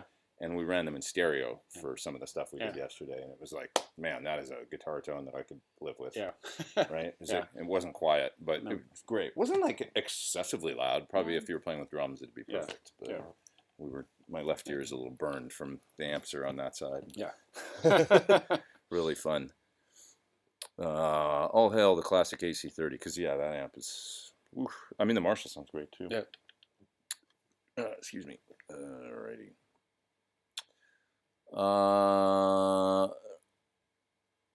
What's this mean? That's hey Rasmus. So Vauxhall is a venue in Aarhus. It's not the one you Oh. played at. We went past Train where you played with Chris. Okay. It's another venue. Oh, okay.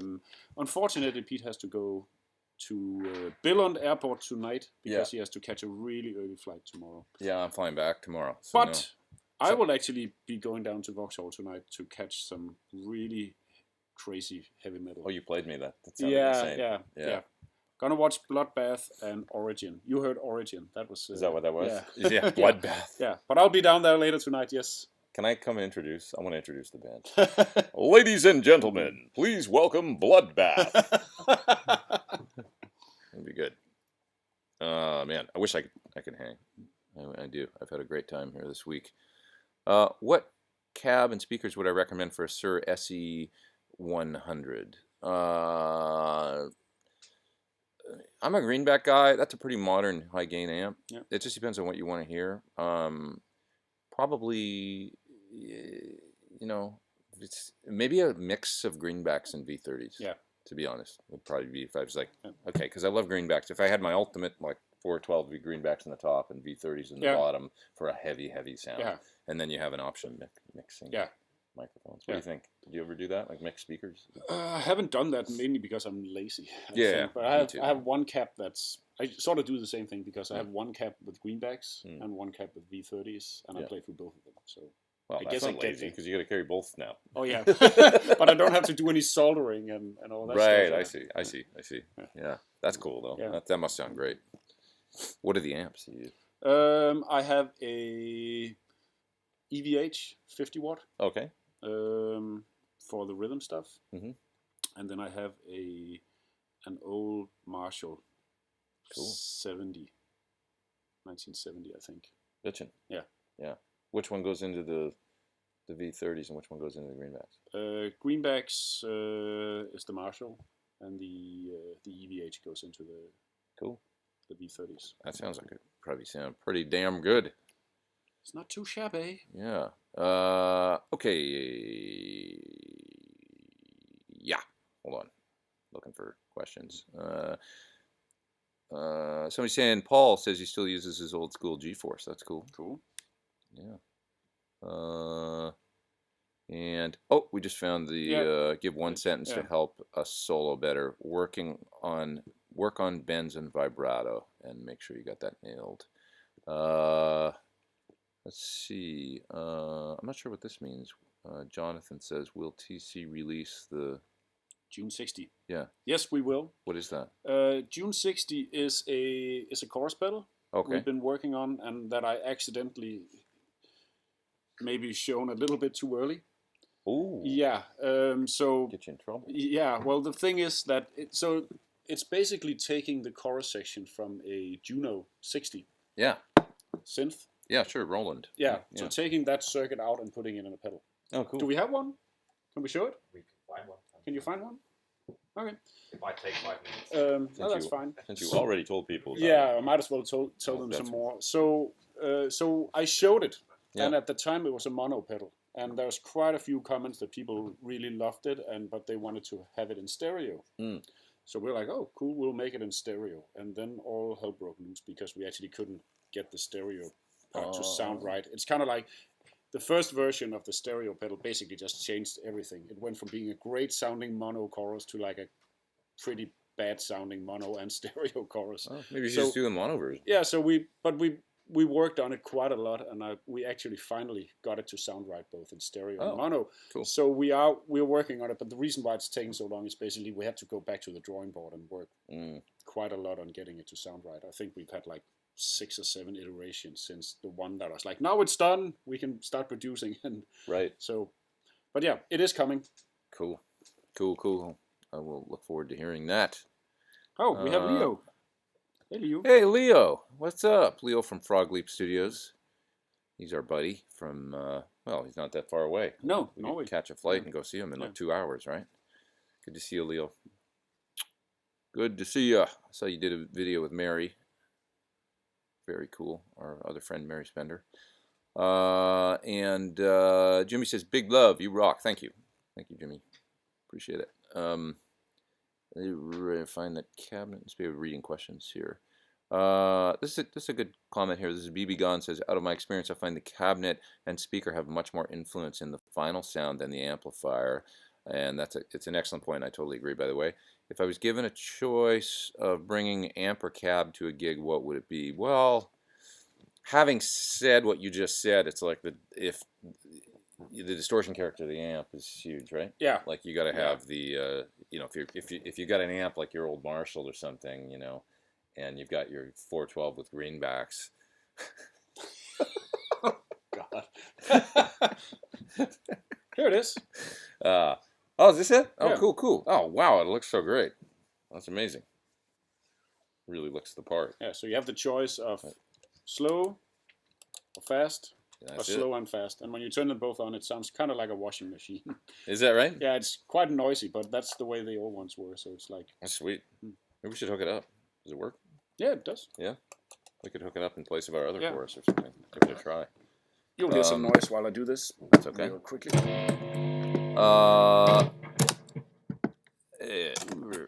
So, your question about cabinet and amp choice.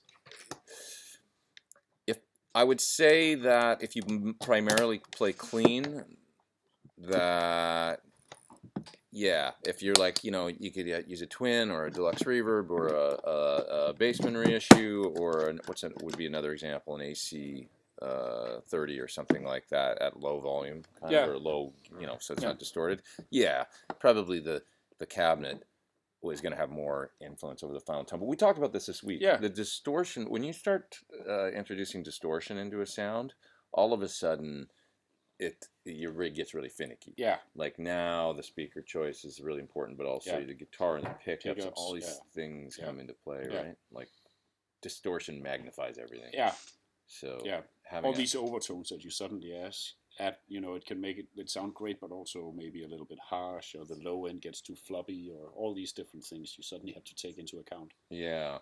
So if you're playing rock, like many times, I guess rock players just bond with a certain amp because it's like, that's my tone, man. And it's like, because they don't, you know, I don't know if that's a great answer or not, but you know, if I was playing clean, the cabinet choice matters less. If I'm playing dirty, the cabinet choice matters more. It's almost like a different answer to the question you asked, but GitCon this year, I believe we're going. That's from XLR8 from Wales. Yeah, I believe we are.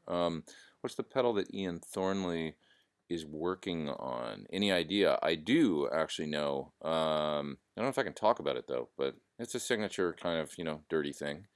I think. I'm not sure if that's the one that I know he's working on one with a company, but I don't know if I'm supposed to bring up anything about it. But and it's supposed to be amazing.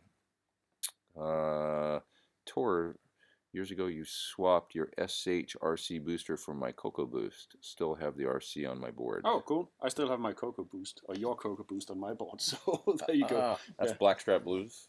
Yeah. Right? Yeah. So I know that name from I think Gear Page. Yeah.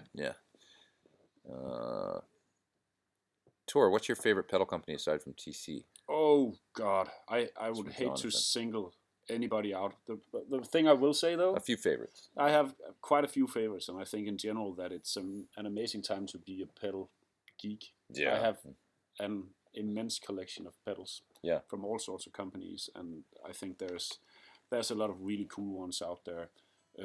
Suhr is one company that makes some amazing pedals.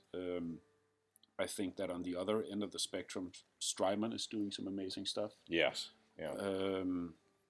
I think that Analog Man, for all that old school vibes, pretty consistently great. Great. Yeah. Walrus, Wampler, Keeley, amazing stuff. Yeah, he does some great things. Yeah. I have a Vemurum drive that I quite like at least for now. Yeah. So many great companies. It would be a shame to I don't want to single anybody out because I think there's so many great ones out there. But those were the ones that sprung to mind. Yeah, and I would definitely sort of second you on a lot of those for sure. Benny says, have you tried the Gristle King pedal? It's awesome. I haven't. Who makes that? Yeah, so that used to be, as far as I remember, and I might be wrong, as far as I remember, it was one company, and I think they're called T. Journick or something like that. Oh, geez, I've never even heard of that. I might be wrong, but I think that's the name of the company originally. Okay. But later on, T-Rex, I think, bought the rights to produce the pedal, so I think that's how it is now. But okay. if anybody from T-Rex, who are good friends and live not Very too close. far from here, Yeah. if they're listening and watching, maybe they can chime in on whether I'm right or not. That's cool. Oh, we should show let's show the chorus pedal real quick. So. Oh, interesting. It's kind of almost like tremolo thing going on at the same time.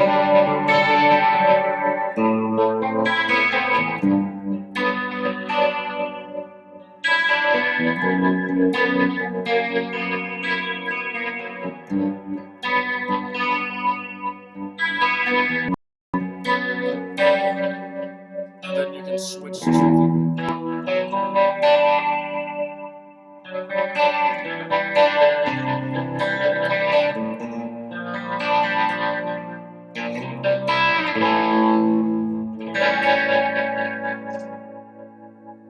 Interesting.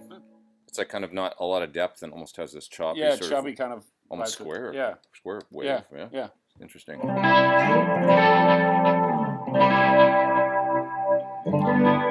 So that's that pedal. Cool. That's interesting. I have no idea what this sounds like, you guys. We're using the mic on the computer literally today, so I don't know if the sound is very good or not. But let's see. Where do I get my extra Helix IRs from? They were Celestians. That's what Gary's asking. Yeah. So if you're talking about the ones that I did when I made a video for the Helix, I used Celestian impulses, which had sort of just come out around that time, I think. I think I loaded it with... Actually, I used some own hammers too. Oh. Now that I think about it. So I have a combination of Celestian and own hammer in there now. And maybe in the video it's own hammers. I think I say in the video though. Whether it's... I just can't quite remember, or it might be a mixture of both. Any chance of a TC... This is from Jesse. Any chance of a TC TonePrint series overdrive distortion pedal? That's a good question. It would have to be digital, right? Either that, or you would use digitally controlled analog parts. In any case, I think, to be honest, I don't think so. But I might, 2 years down the line, I might say something entirely different. But the thing I do think about that is that, at least to me personally, I think that part of the fun of drive pedals is having a bunch of different ones and kind of getting excited about the differences and the fact that you take this one out and it has a certain character and this one out and it has a certain character. Yeah. And it's all good, right? It's not like one size fits all. Right. So for drives, at least for me personally, I prefer to have some different ones for different, for different tones, instead of having one that kind of does it all. Yeah.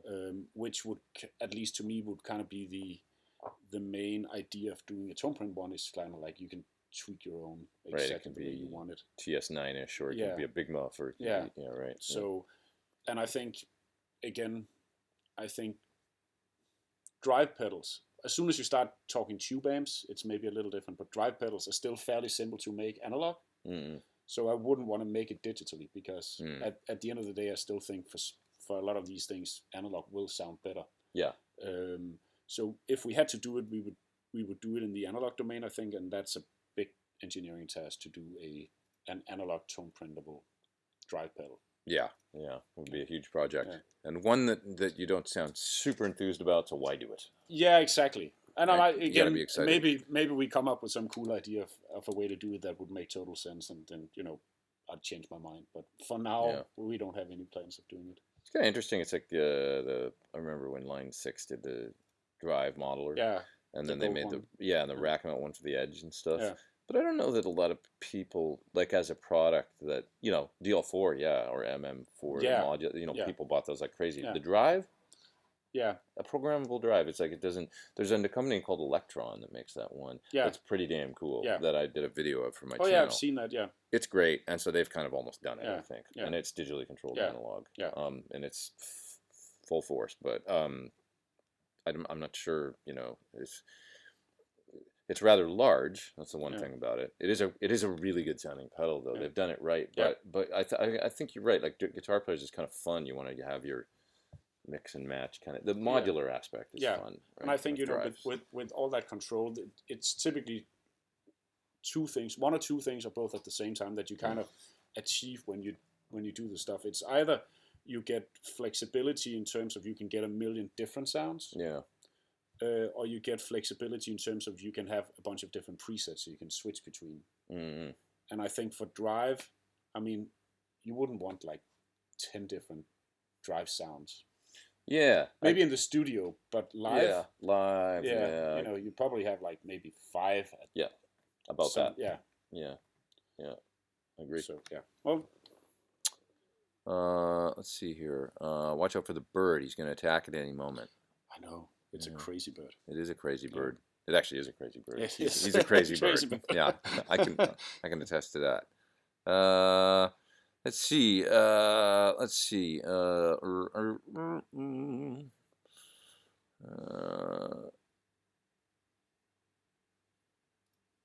What do we got next? Sorry, lull in the conversation. Just reading the chat here, looking for.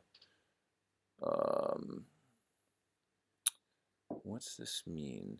How did you, Pete, feel about TC quitting the product you were using? Do you mean specifically like Nova or something like that, or G System? I'm not sure. No, well, to be honest, we haven't quit on any of them. We're still making them. There you go. Yeah. Maybe this person was thinking that when you were talking about Nova series of pedals. It could be. The Nova System the Nova System is a separate product. Right? Yeah. It could be that. It could also be that if I know that there's some guys out there who really would like us to make more software updates for G System. And as much as I hate to disappoint people, I can say 100% certain that we will not. And the reason why is that the last one we did, the processor and the memory inside the product is so maxed out now that there literally isn't room to add any more code. The last one we did took an immense amount of time because basically once we've done it, we found out that there was so much extra code written that it kind of overwrote some of the other stuff, so the whole thing would just crash and be completely erratic, and that meant that it took like half a year to actually compress everything else so that it could work again. Wow. So it was like a big task to just add a few things. So we literally, there's no more room to add any more stuff to the product. It sounds like it's kind of like a computer when you get a Mac or something and you buy it, and you bought it in 2006 and 2008, 2009, 2012, it starts like, and you're doing software updates and then all the hardware, you reach a limit where that hardware can't deal with the new software. Right?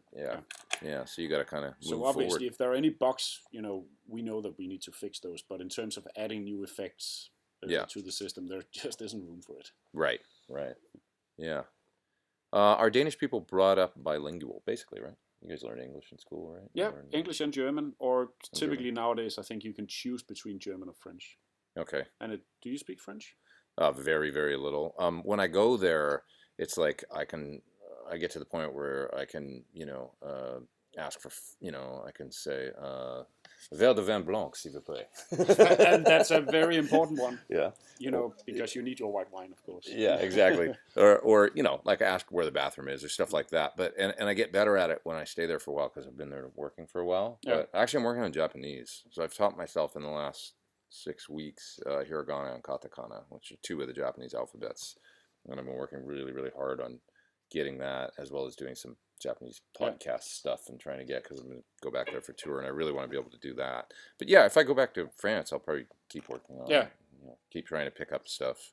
It's not like I'm conversational though in French. I wish I could speak better. I should have paid more attention in school because I did take it as a kid. Can I explain the wiring of the signature guitar? I think you're buying a set and putting them in a Strat, making it hum single hum. Well, if you go hum single hum, it kind of goes out the window. But what you could do is do a 5-way switch where I guess the middle position just becomes the... If I had a hum single hum guitar with 2 Thornbuckers, I would probably do it so the bridge position was the bridge position, then this position was this pickup split with the middle pickup, assuming this had a middle pickup, right? as it stands right now, you get the 2 inside coils on the humbuckers. Yeah. So it's a similar sound, but it's going to be slightly different. Yeah, it's more almost like a telly sound, or Well, you get that. It definitely has some that real thin, kind of almost stratty kind of position 4 sort of thing. And the next position on my guitar is the 2 humbuckers together, so it's kind of fat again. Or it does get Jimmy Page kind of stuff too in this position. And then in this position, it's the neck humbucker, and all the way up, it's neck single coil. So it gets quite a bit thinner. And more stratty kind of thing. Yeah, stratty. So if I did with hum single hum, I would say because now it's like, what do you do with the neck humbucker? I would probably forfeit that sound, and I would have it so that this all the way up position was this pickup humbucking. This one would be the inside coil in the middle, single coil. Yeah. This one would probably be just the single. Yeah. Or maybe you could do it so that it was both humbuckers on. Yeah. And no single. Oh yeah. That might be cool. Yeah. And then the next position would be this coil and the single. Yeah. And then this all the way down would be full humbucking in the bridge, and then I would probably wire one of the tone pots so that to split, which it does now, right? Series parallel. Yeah. Yeah. Oh yeah, that's right. Yeah. Series parallel. Yeah. Which is a different sound than split. Yeah.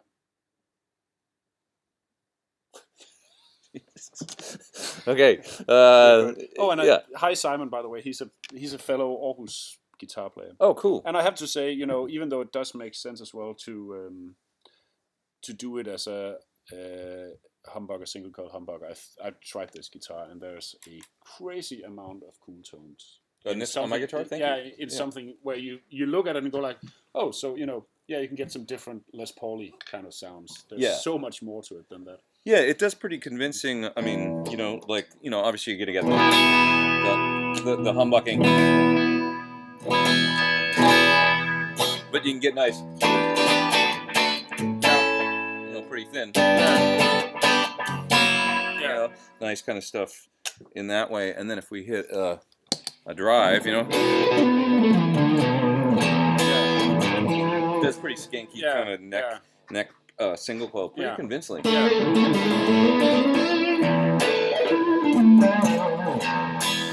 It sounds pretty stratty. It does. For a mahogany guitar that's got a humbucker in the neck, it works pretty. The Thornbucker splits quite well, I find. So. Convincing.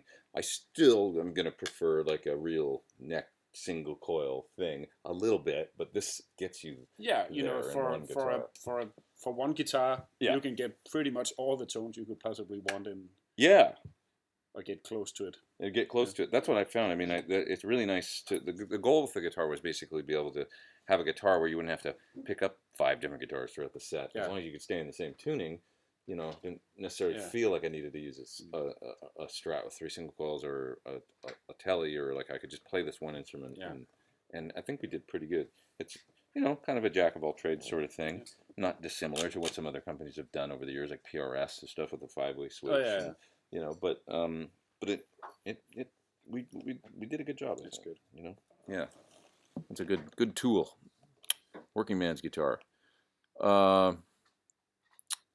And great answer to that, Pete. Seems like you're thinking contrast most of the time. That must be the answer to the using pedals and writing and stuff. Thank you. Yeah, definitely thinking contrast. I just turn it on and see what kind of riffs come out. How do I feel about Gibson not caring much about their new guitars? I don't know. I think they care. Yeah, I think they care. That's from Jarson. I think they care. I think that there's obviously cash flow management, decision-making issues at hand. But I got to say, the people that are building the guitars there are probably pretty passionate about guitar building. Yeah. They're tasked with, building some crazy stuff sometimes. Yeah. The Firebird X. We'll just go there. Or the Reverse Flying V. Yeah. Which is like, if I'm on the line, I guess if I'm on the line and I'm building a Reverse Flying V, I'm just kind of, sort of hating life a little bit, but some of the other stuff, I mean, Gibson puts up occasionally on their Instagram. They put up a photo here. I'll find it right now. They put up a photo the other day of some Flying V's, and you just look at it and you go like, God, those guitars are gorgeous. It was like custom shop. Yeah. Gibson Custom. There we go. Find the photo they put up. There it is. So, I mean, look at these guitars, you know. When I see these, it's like, I want. Yeah. It's like, Oh, yeah. look at that. It's like kind of like almost like a TV green one on the end, and then a black one, and the white one with the, I mean, those guitars, I instantly like that photo. Yeah. Because it's like, those just look, I want that, Yeah. you know. And then they did the neon green J45 or something, which is the weirdest thing. Oh my God, really? I Yeah. haven't seen that. I haven't seen that. But here's some like interesting, like, you know, I mean, that's like a, Yeah. you know, the classic sort of TV green special, and then I don't know about that blue situation, you know. That I'm not really that into. No. But somebody that might be their, Yeah. I don't know. It could be a, what else we got here? Let's oh, see, that's cool. Yeah. That I dig. Yeah. I'm not gonna be bummed out with that. It's like kind of looks like a, it's not Pelham blue, or maybe it is. It looks lighter to me. Yeah, it looks a little greenish, doesn't it? Pretty cool. Pretty, yeah. Maybe it is it's Pelham Pelham. blue. Yeah. Yeah. We're thinking on the same wavelength right now. The exact same. What else we got here? I mean, they make some nice, you know, they put up some of these photos sometimes, and I'm like, damn, there's a classic. Yeah. Just a Pelham blue Les Paul custom. I could rock that one. Totally, you know. So I think they care. Yeah. You know, I just think there's other, you know, other factors at play at that company where it's like some of the decisions being made, or I don't know. Let's see. Is there some kind of sound effect I am looking for but haven't been able to tune in yet? I just want to be able to play like Mike Landau. It's not really a sound, but it's sort of an overall aesthetic. Yeah. The problem is that I have pretty much all the pedals on his pedal board, and even if I set them up to the point where I'm like, I have photos of his exact settings, right? I sound no way near it. Nothing like Mike. Obviously, not the note choice, but even just the tone of it sounds different. So it's a I don't know. Tone wise, no. I'm pretty stoked, but yeah, playing wise, I got a long way to go. That's why I always feel like I got lots to learn. Let's see. Jonathan says your wife's gonna kill you, Jonathan, if you pull an all-nighter with no free pedal to show for it. We got to ask a great question. Yeah. Jonathan Marchand. I can't remember. Did you guys write down the name of the other question I liked? You did, right? Yeah. With the who was that fella? His name was. He's my. I love that question, so it was good. Leon Barrett. Right, and wasn't his question about the? It's the mimic and quintessence one. The mimic and the quintessence. It was a great geeky question. So he's in the running right now for sure. So let's see.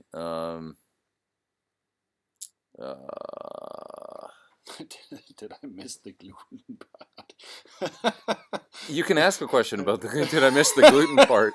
Nobody has asked yet. Yeah, we haven't. Okay, I will say this: the Danes are really on the gluten-free things. They don't eat gluten. Man, it's everywhere here. Yeah. Gluten-free bread, you can get it. It's this, and not to mention milk. There's like oat milk and soy milk and almond milk, and we're you don't do dairy. Gluten-conscious Vikings. That's pretty much what it is. We'll rape and pillage, but gluten-free. Right. Yeah, the Northern Europeans, I think, were the ones that suffer from the gluten thing a lot. Yeah, you know, that's what I've found. So they must be pretty on it here because of that. Definitely. Okay. David wants to know what we think about the Cuda tube overdrive. Do you know who makes that? I have no idea. I never heard of that pedal before. Okay, you got two pedal guys here. We don't know that one. No. Tell us, David. But we will check it out for sure. Yeah. Let's see here. Let's see. Somebody's asking again. I'm not sure if this was just a question missed or not, but about what speaker I would recommend for the Suhr SE100. Yeah. If I had my ultimate cab, it would be probably a blend of a greenback. Greenback's in the top of a 412 and V30s in the bottom. And I would think that would sound great with the SE. Pretty devastating, probably. Nuclear Cheddar just bought one. Good for you. It's a cool amp. What? Sorry, which one? It says the guy who asked the question. Oh, his name was Nuclear Cheddar. Right. He actually just bought one. So he bought one. SE100. Great. I hope you enjoy that. Thoughts on the Suhr Riot versus the Friedman Overdrive? I assume you mean the BE. BEOD. Have you tried both of those? I have both of them. Oh, okay. What do you think? As I said, I have way too many pedals. I like both of them. Yeah, I do too. Yeah, I think they're They're sort of similar, but not quite. From my ears, I think the Riot is a little bit more. You can do lower gain with the Riot. Yeah, little lower gain and a little bit more classic, not classic rocking kind of, but a little bit more hard rock. 80s hard rock would be my kind of. That's how that sounds to me. And the BEOD is a little bit more aggressive. Yeah. I have the BEOD on my board now because when I play at home, I have a clean amp and I play a lot of metal. Yeah. And the pedal is great for, getting some metal tones at home without, playing really loud and just into a clean amp. I would say that that's a perfect. You did a better job than I could have any day describing those two pedals. That's exactly it, though. Yeah. One's a little more like classic, sort of maybe JMP on up to, slightly modded JMP, the Riot 800 kind of thing. Yeah, JCM 800 maybe modded or something, you know. And then the BE is more like metal, a little more metal. That's a lot of gain. There's a trim pot inside where you can crank it down, because when I got it first, I'm like, even at the minimum setting, we're like, whoa. Yeah. I usually don't do that. I like my gain, but there's a lot of gain in that pedal. A lot of gain, for sure. Okay. Any plans on bringing back the 2290? Maybe. And that's all I'm going to say about that. That's a great answer. Yeah. Let's see. I like a combination of the Landgraf Overdrive and the Prince of Tone. That's David. You've got some... That's some expensive and nice pedals. Yeah, some boutique taste. Yes. It's good stuff. I haven't tried the Landgraf. I never tried it. But have you tried the Prince or King of Tone? Love it. I haven't tried it. Love it. It's great. I was on the waiting list to get one, but unfortunately, I found out after some time. I think I forgot about it, and then 2 years later, I'm like, I forgot which email address I used to kind of sign up for it. So I probably have some mail saying, your pedal is ready for you to order now. But yeah, it's great. I have to say, So if anybody wants to hear the King of Tone, is it specifically the Prince of Tone is the clean side of a King of Tone. I did a Melissa Etheridge rig rundown when I was playing with her, and it's from 2011, and it was for Suhr. And I'm at this theater in Long Beach. But anyway, I showed that tone with that pedal, and I was using it a lot then on my board through the Kelly amp, through Jim Kelly. Yeah. And it's great rootsy kind of light overdrive. It's a really, really good pedal.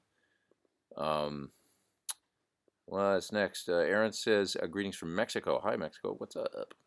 Any chance for touring Latin America soon? You never know. I mean, I don't think so, but I do miss it, man. I love touring. Some of the best gigs I ever did, memories, or Latin America, playing in Brazil and in Argentina and Chile and in Mexico. We finished the Chris Cornell 2007 tour in Mexico City, and I've got some great photos from that night where I bought a Soundgarden shirt for like $5 from a street vendor outside. Oh, cool. It was a bootleg Bad Motorfinger shirt. Oh, cool. And I wore it on stage, and I've got these pictures of me with my Les Paul Custom, and Chris is on top of me with his hand on my head, like this, and I've got a Bad Motorfinger shirt on. Bad Motorfinger is one of my all-time favorite albums. I love that album. So great. Yeah. And super unknown, but we digress. But anyway, I got good memories. I bought a mug too that I still drink out of all the time, a coffee mug that said Chris Cornell Carry On Tour 2007. It was like a bootleg. The whole street beside the venue was full of bootleg stuff. Yeah, but it was great. Yeah. Like the T-shirts were better than the real ones that we had. Cool, yeah, it was awesome. So that was good memories, man. I'd love to tour there, and I did a lot of touring in South America with Draco Rosa too, from fellow that I had the Mad Love album and Vagabundo, and he was an amazing artist, and so I had a lot of fun. We never played in Mexico with him during my tenure with him. But let's see here. We're gonna move down a little bit, and hopefully the chat's not gonna jump around. I'm smooth about it. So we've been going for an hour and 43. I guess you want to do about 2 hours or something? Yeah, that's probably good. Yeah, we'll do another 20 minutes or so. Minutes, and then we'll pick 2 winners. Yeah, at the end we'll pick 2 winners, I think. And Sir Mick says, how about a 2290 plug-in version? You guys should think about that. We should. Yeah, you should think about that. That's a pretty good idea, Mick. It's a pretty good idea. It's a pretty solid idea. Let's see here. Just about to go to bed, says Preston. And he said all of a sudden a Pete Thorn vid pops up. Sorry if I'm keeping you up. So script. Yeah. I don't want to script like people's workday. Wow, you're in the North Bay, Ontario. Cool. See here.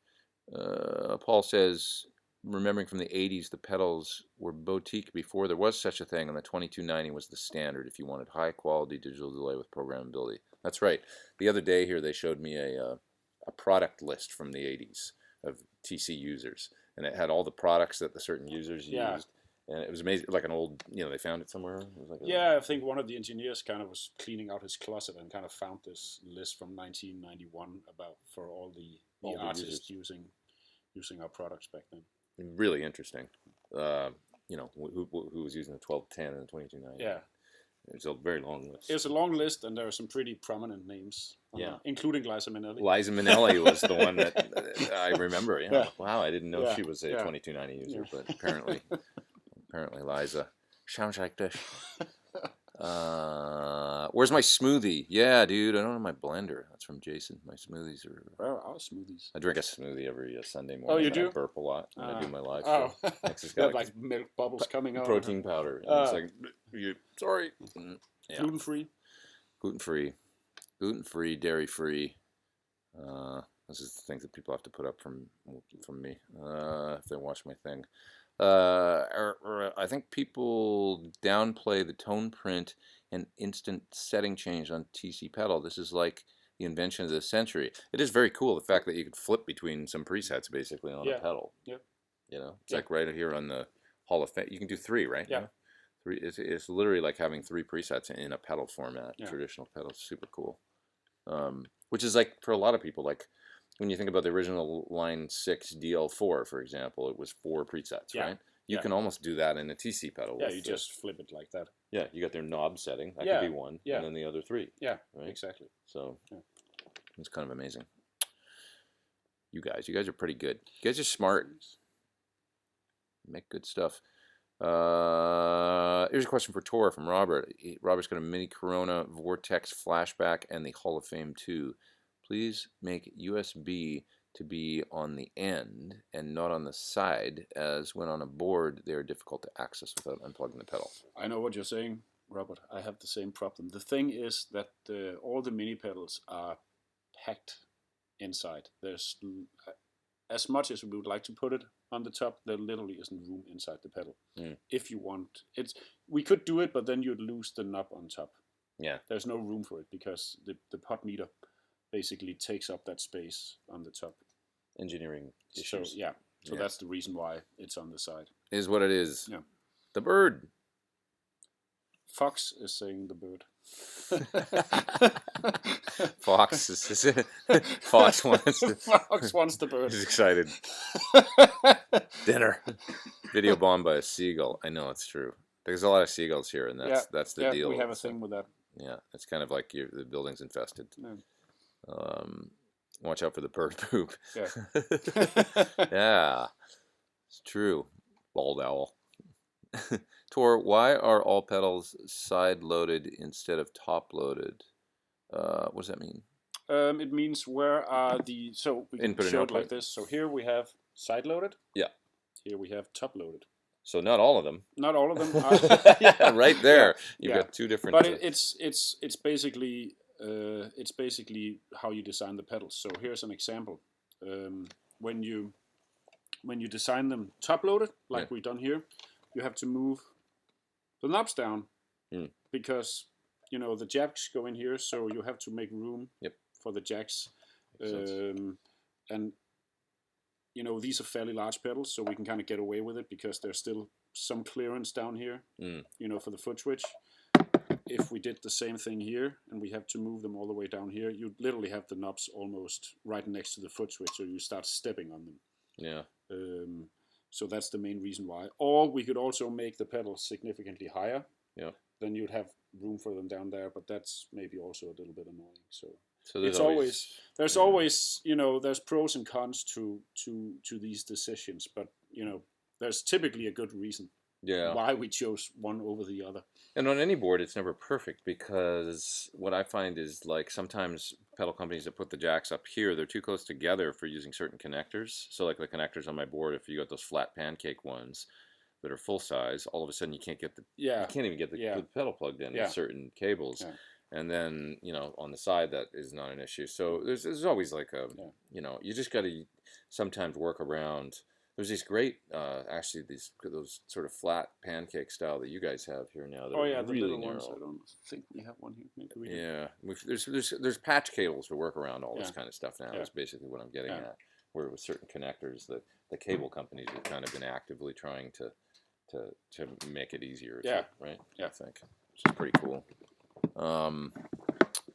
So, do you want to address this one? Be honest, were you high? That's David Patton asking, were you high when you developed the Goldblum? And if not, can you explain your thoughts? What does it say there? Process that led to the idea.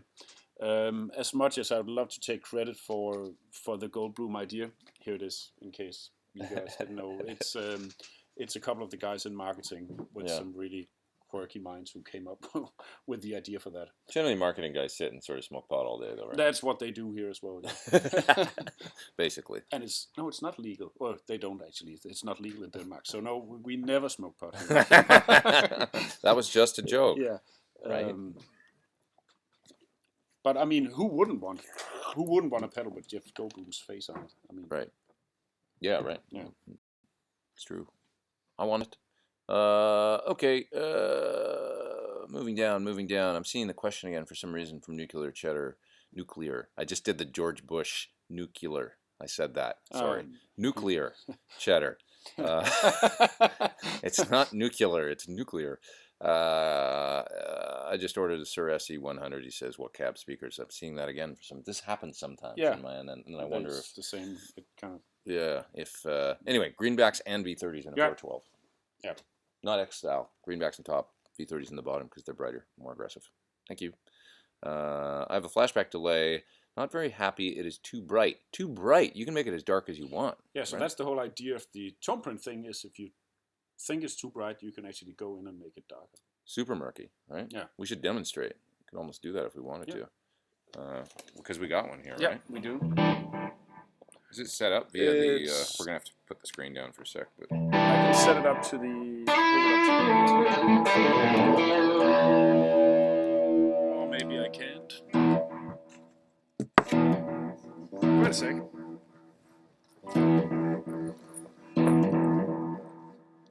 We're going to get it together so we can show you how dark you can make it.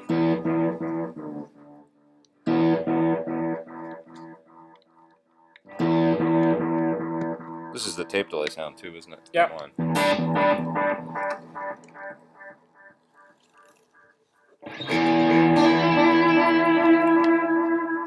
So Tor's gonna get in and do some editing now on the. This is cool. A little impromptu editing.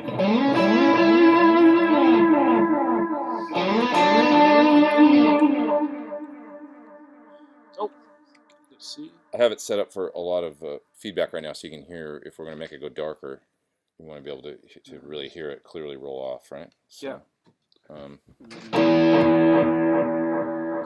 So we have. Let's choose the just the 2291. Okay, so straight up digital. Yes, straight up digital.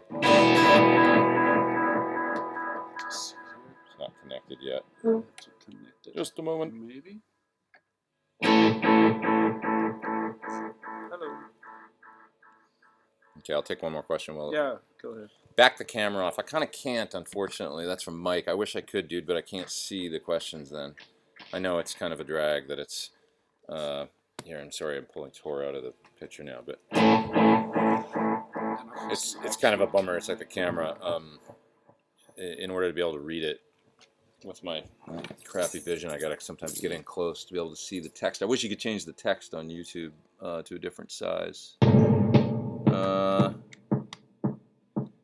Do you guys play common brand strings? How do you feel about boutique strings? What do you use for strings? it's interesting that that question comes up because I've been using Diodarios or any balls or whatever for the longest time. Yeah. And not too long ago I got in touch with Gabriel. Okay. From I think the company is El Gatsko or something like that. I don't know how to pronounce it. Sorry, Gabriel, but he's making boutique strings out of LA. Oh, okay. And they're amazing. Oh, are they? They're I think really, I've heard of really this guy. good. Really? Yeah. Well, I'm a long time Ernie Ball user, so I don't know. I've never really messed around for the last 10 years because I like their strings, but. Okay, so apparently I can't get it to connect right now. Oh, is there like you got to restart or something? Yeah, I think so. Try it.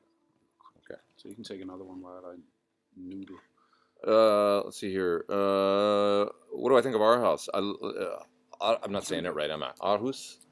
The real pronunciation is actually Aarhus. We have this real weird O. Aarhus. So. It's beautiful, man. I mean, I haven't had a lot of chance to look around because we've been working really hard, but Tor kind of walked me around last night, showed me a bunch of stuff, and it's amazing. Here we go. Now we're connected. Now we're working, okay. I'll turn down the delay time a bit. Okay. So this is full, yes. no high-end roll-off. So now I'm going to roll the high end all the way off, just so you can hear how that sounds. So it can get dark. Yeah. So dark you can't hear it. Yeah. This is using the editor. Yeah. I know Tim really likes dark delays. Yeah. He was mentioning Tim Pierce, the fellow that asked about it. Maybe try the analog. I can try the analog one. Yeah, and so that it initially kind of rolls off, and we could do a real murky kind of, analog. I mean, that's pretty dark. It's really dark. Yeah. If we added a little bit of mod, like some kind of.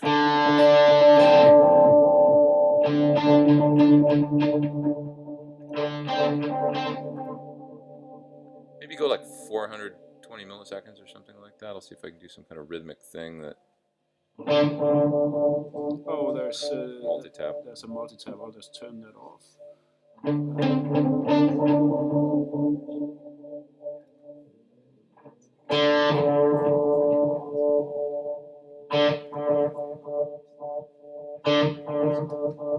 That's cool.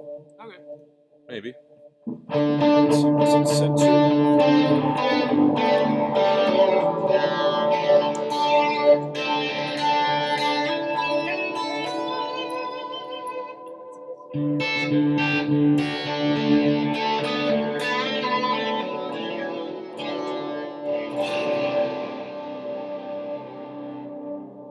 It's super dark right now, so it's like, and it's pretty loud in the mix too, so it's like.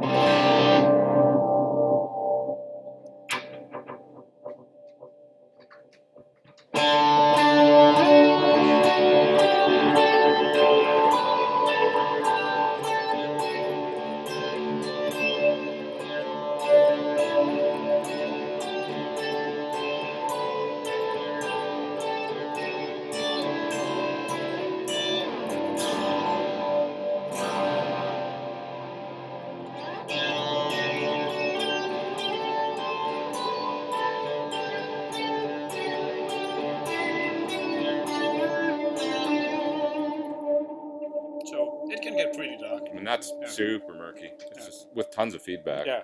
But the thing, I always say is when you got that much delay going with all that murk and stuff, you can, you just kind of, you can get away with that. Yeah. And play, and it just makes this bed of ambient noise under your hole. Yeah. So anyway, experiment with the editor and the high end roll off, I would say, and don't be afraid to roll it back. I mean, you're all the way back to. I'm halfway, so we can actually make it even. So because it's the analog delay, start with the analog delay, and then what you'll find is it's rolling off a bunch anyway in the initial character, and then you can tweak from there. Tweak there and take it down even further, and don't be afraid to you're down to 710 hertz, which is like basically like this is absolutely no trouble. Yeah, right? The equivalent of okay. Well, it's about 2:57, so we're going to take a few more questions, and we're going to pick some winners, and then we're going to move along to doing other things today, like eating lunch.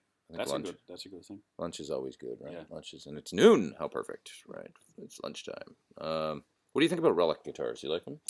Yes, I do. That's from I have Wayne. to admit, I have a bunch of guitars, both ones that are pretty pristine and new looking, and I have a bunch of relic ones. I have Is that one there? Yeah, there's one here. There's also one over here. Grab that. So let's see. So this is, but it's not brand new, but it pretty much looked like this Cool. when it came out of the. And I have one of these from a Danish company called Hansen. I have a Strat, kind of like a Blackie style guitar. Okay.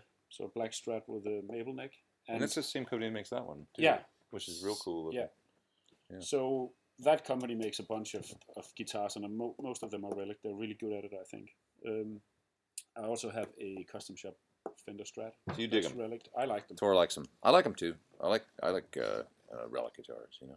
I think. I mean, they just feel real good, and they feel worn in. You don't got to be afraid to nick them. Yeah, I think that's actually. I remember when I got my first guitar, and there was a ding on it, and I was like, I was almost crying when I was like 14 or something like that. Yeah, it's and a bummer. Now they're just, they're dinged from the get-go. Yeah. You don't worry about it. Exactly.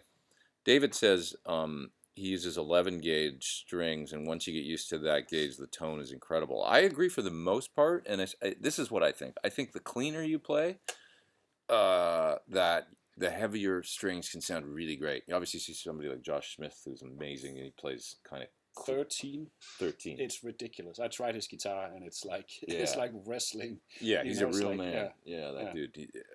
But with those kinds of tones, it's great. Yeah, because the tone's real big and bold. Yeah. But Eddie used 9 to 40. Yeah, right. Yeah, an E flat. Yeah, Ingrid uses 8 to 46 tuned down a half step. Yeah, there you go. He has pretty good tone. He's got pretty good tone. Yeah. So with the thinner sounds, I think when you pile up distortion many times, the fat strings can be, unless you're going for the thing, which could be cool if you want a real full, like, maybe with a fuzz or something, just be over the top. Yeah. But it's not as tight. No. You tend to lose the snap. And Van Halen 1, man, is, 9 to 40, E flat. Yeah. And it's part of the sound, the strings. I think I read an interview with Philip Sayce, fellow Canadian and guitar player living in LA as well. Yep, I really like. Terrific guitar and player. he actually, I think he's using 11s tuned down a half step. Mm-hmm. And he said that works great for that kind of Steve Ray Vaughan, Yep. kind of heavy hitting, Sure. semi-clean sound. Yeah. But that he actually preferred thinner strings when using fuzz, which he does a lot as well. So it's almost like, it's a balance. It's a balance. Yeah. Between the two. Get too thick with the strings and get too thick with the fuzz, and it could be too much of a good thing. Yeah, that's a good point. Righty. Let's see here.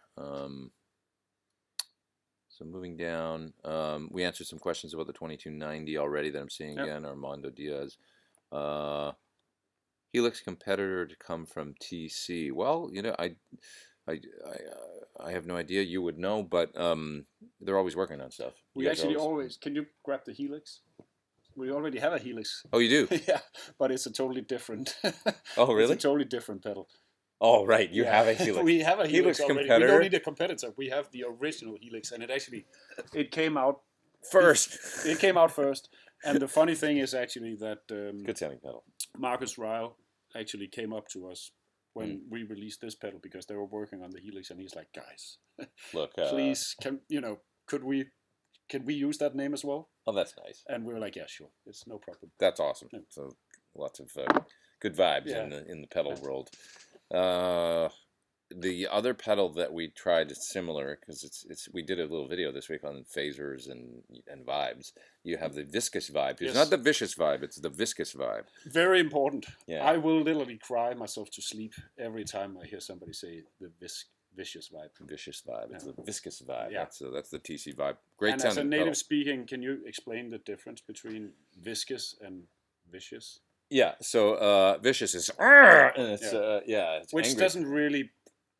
doesn't make any sense in a vibe pedal. For a vibe pedal. No, yeah. Because it's all about the good vibes, right? It's all about the good vibes. Viscous is kind of somewhere between a solid and a liquid. Yeah. Right? Like a thick, gooey. Thick and gooey, like a vibe tone. Yeah. And this one sounds great. It does. I gotta say, dude, it looks kind of like vicious when you look at it from. It's a little.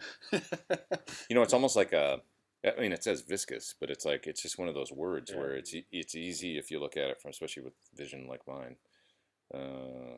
Anyway, what a cool pedal this is. So we made a couple tone prints for this week that you'll be able to get, and we did one in particular that was with the vibe, kind of a slow, medium slow vibe, but there's a modulation section in this pedal as well. So that's cool. So in other words, there's like basically LFO, like chorusing and vibrato and stuff like this. So you can do with this pedal a vibe and at the same time get like a fast chorus going, which is what we pretty made it sound pretty like. psychedelic sounding. It's psychedelic sounding, yeah, because you get the kind of slow vibe going and then the fast module on top, kind of bubbling on top. What a cool sound with some delay, and so you'll be able to get those tone prints right pretty soon. Definitely. Yeah, really cool. These are some of the things I learned this week. Like I didn't know that a lot of these pedals have, same thing with the Helix, right? Yeah, there's multiple sections inside. It's a chorus pedal basically that also has a phaser that is the primary sound. And the engineers are freaking out every time I go, oh, it'd be cool if we could add that section as well, and they're like, oh god. Right. It's a lot. Yeah. It's a lot in these pedals these days. They're not just one trick ponies. Okay. Does TC make a delay that has a warm sound, analog like, and not so bright? So that was from David again. I think we demoed that, right? We actually make. It's pretty dark. We have the flashback does a little bit of everything. Yeah. But we also have a real analog delay. Oh, do you? Yeah. Oh, which one is it? It's called the Echo Brain. Oh, I didn't know that.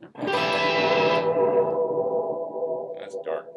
That is really dark. I'm not sure how much of that even comes through the computer mic, but so that's just a rolled off analog. Totally old school analog delay, 300 milliseconds, kind of like in your Boss DM2 kind of vein. Oh, cool. Yeah.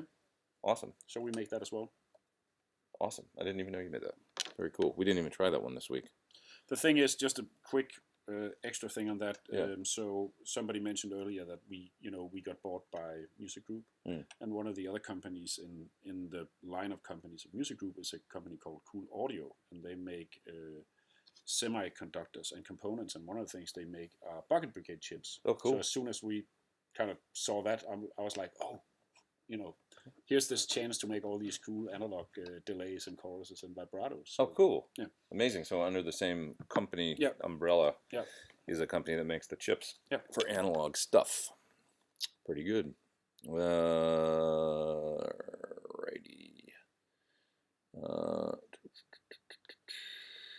Brian says, and this is Brian Aiken says, your idea was to run into two different amps panned left and right on the different paths than the Helix. Maybe that was the question about the Mimic. I'm not sure. Oh yeah.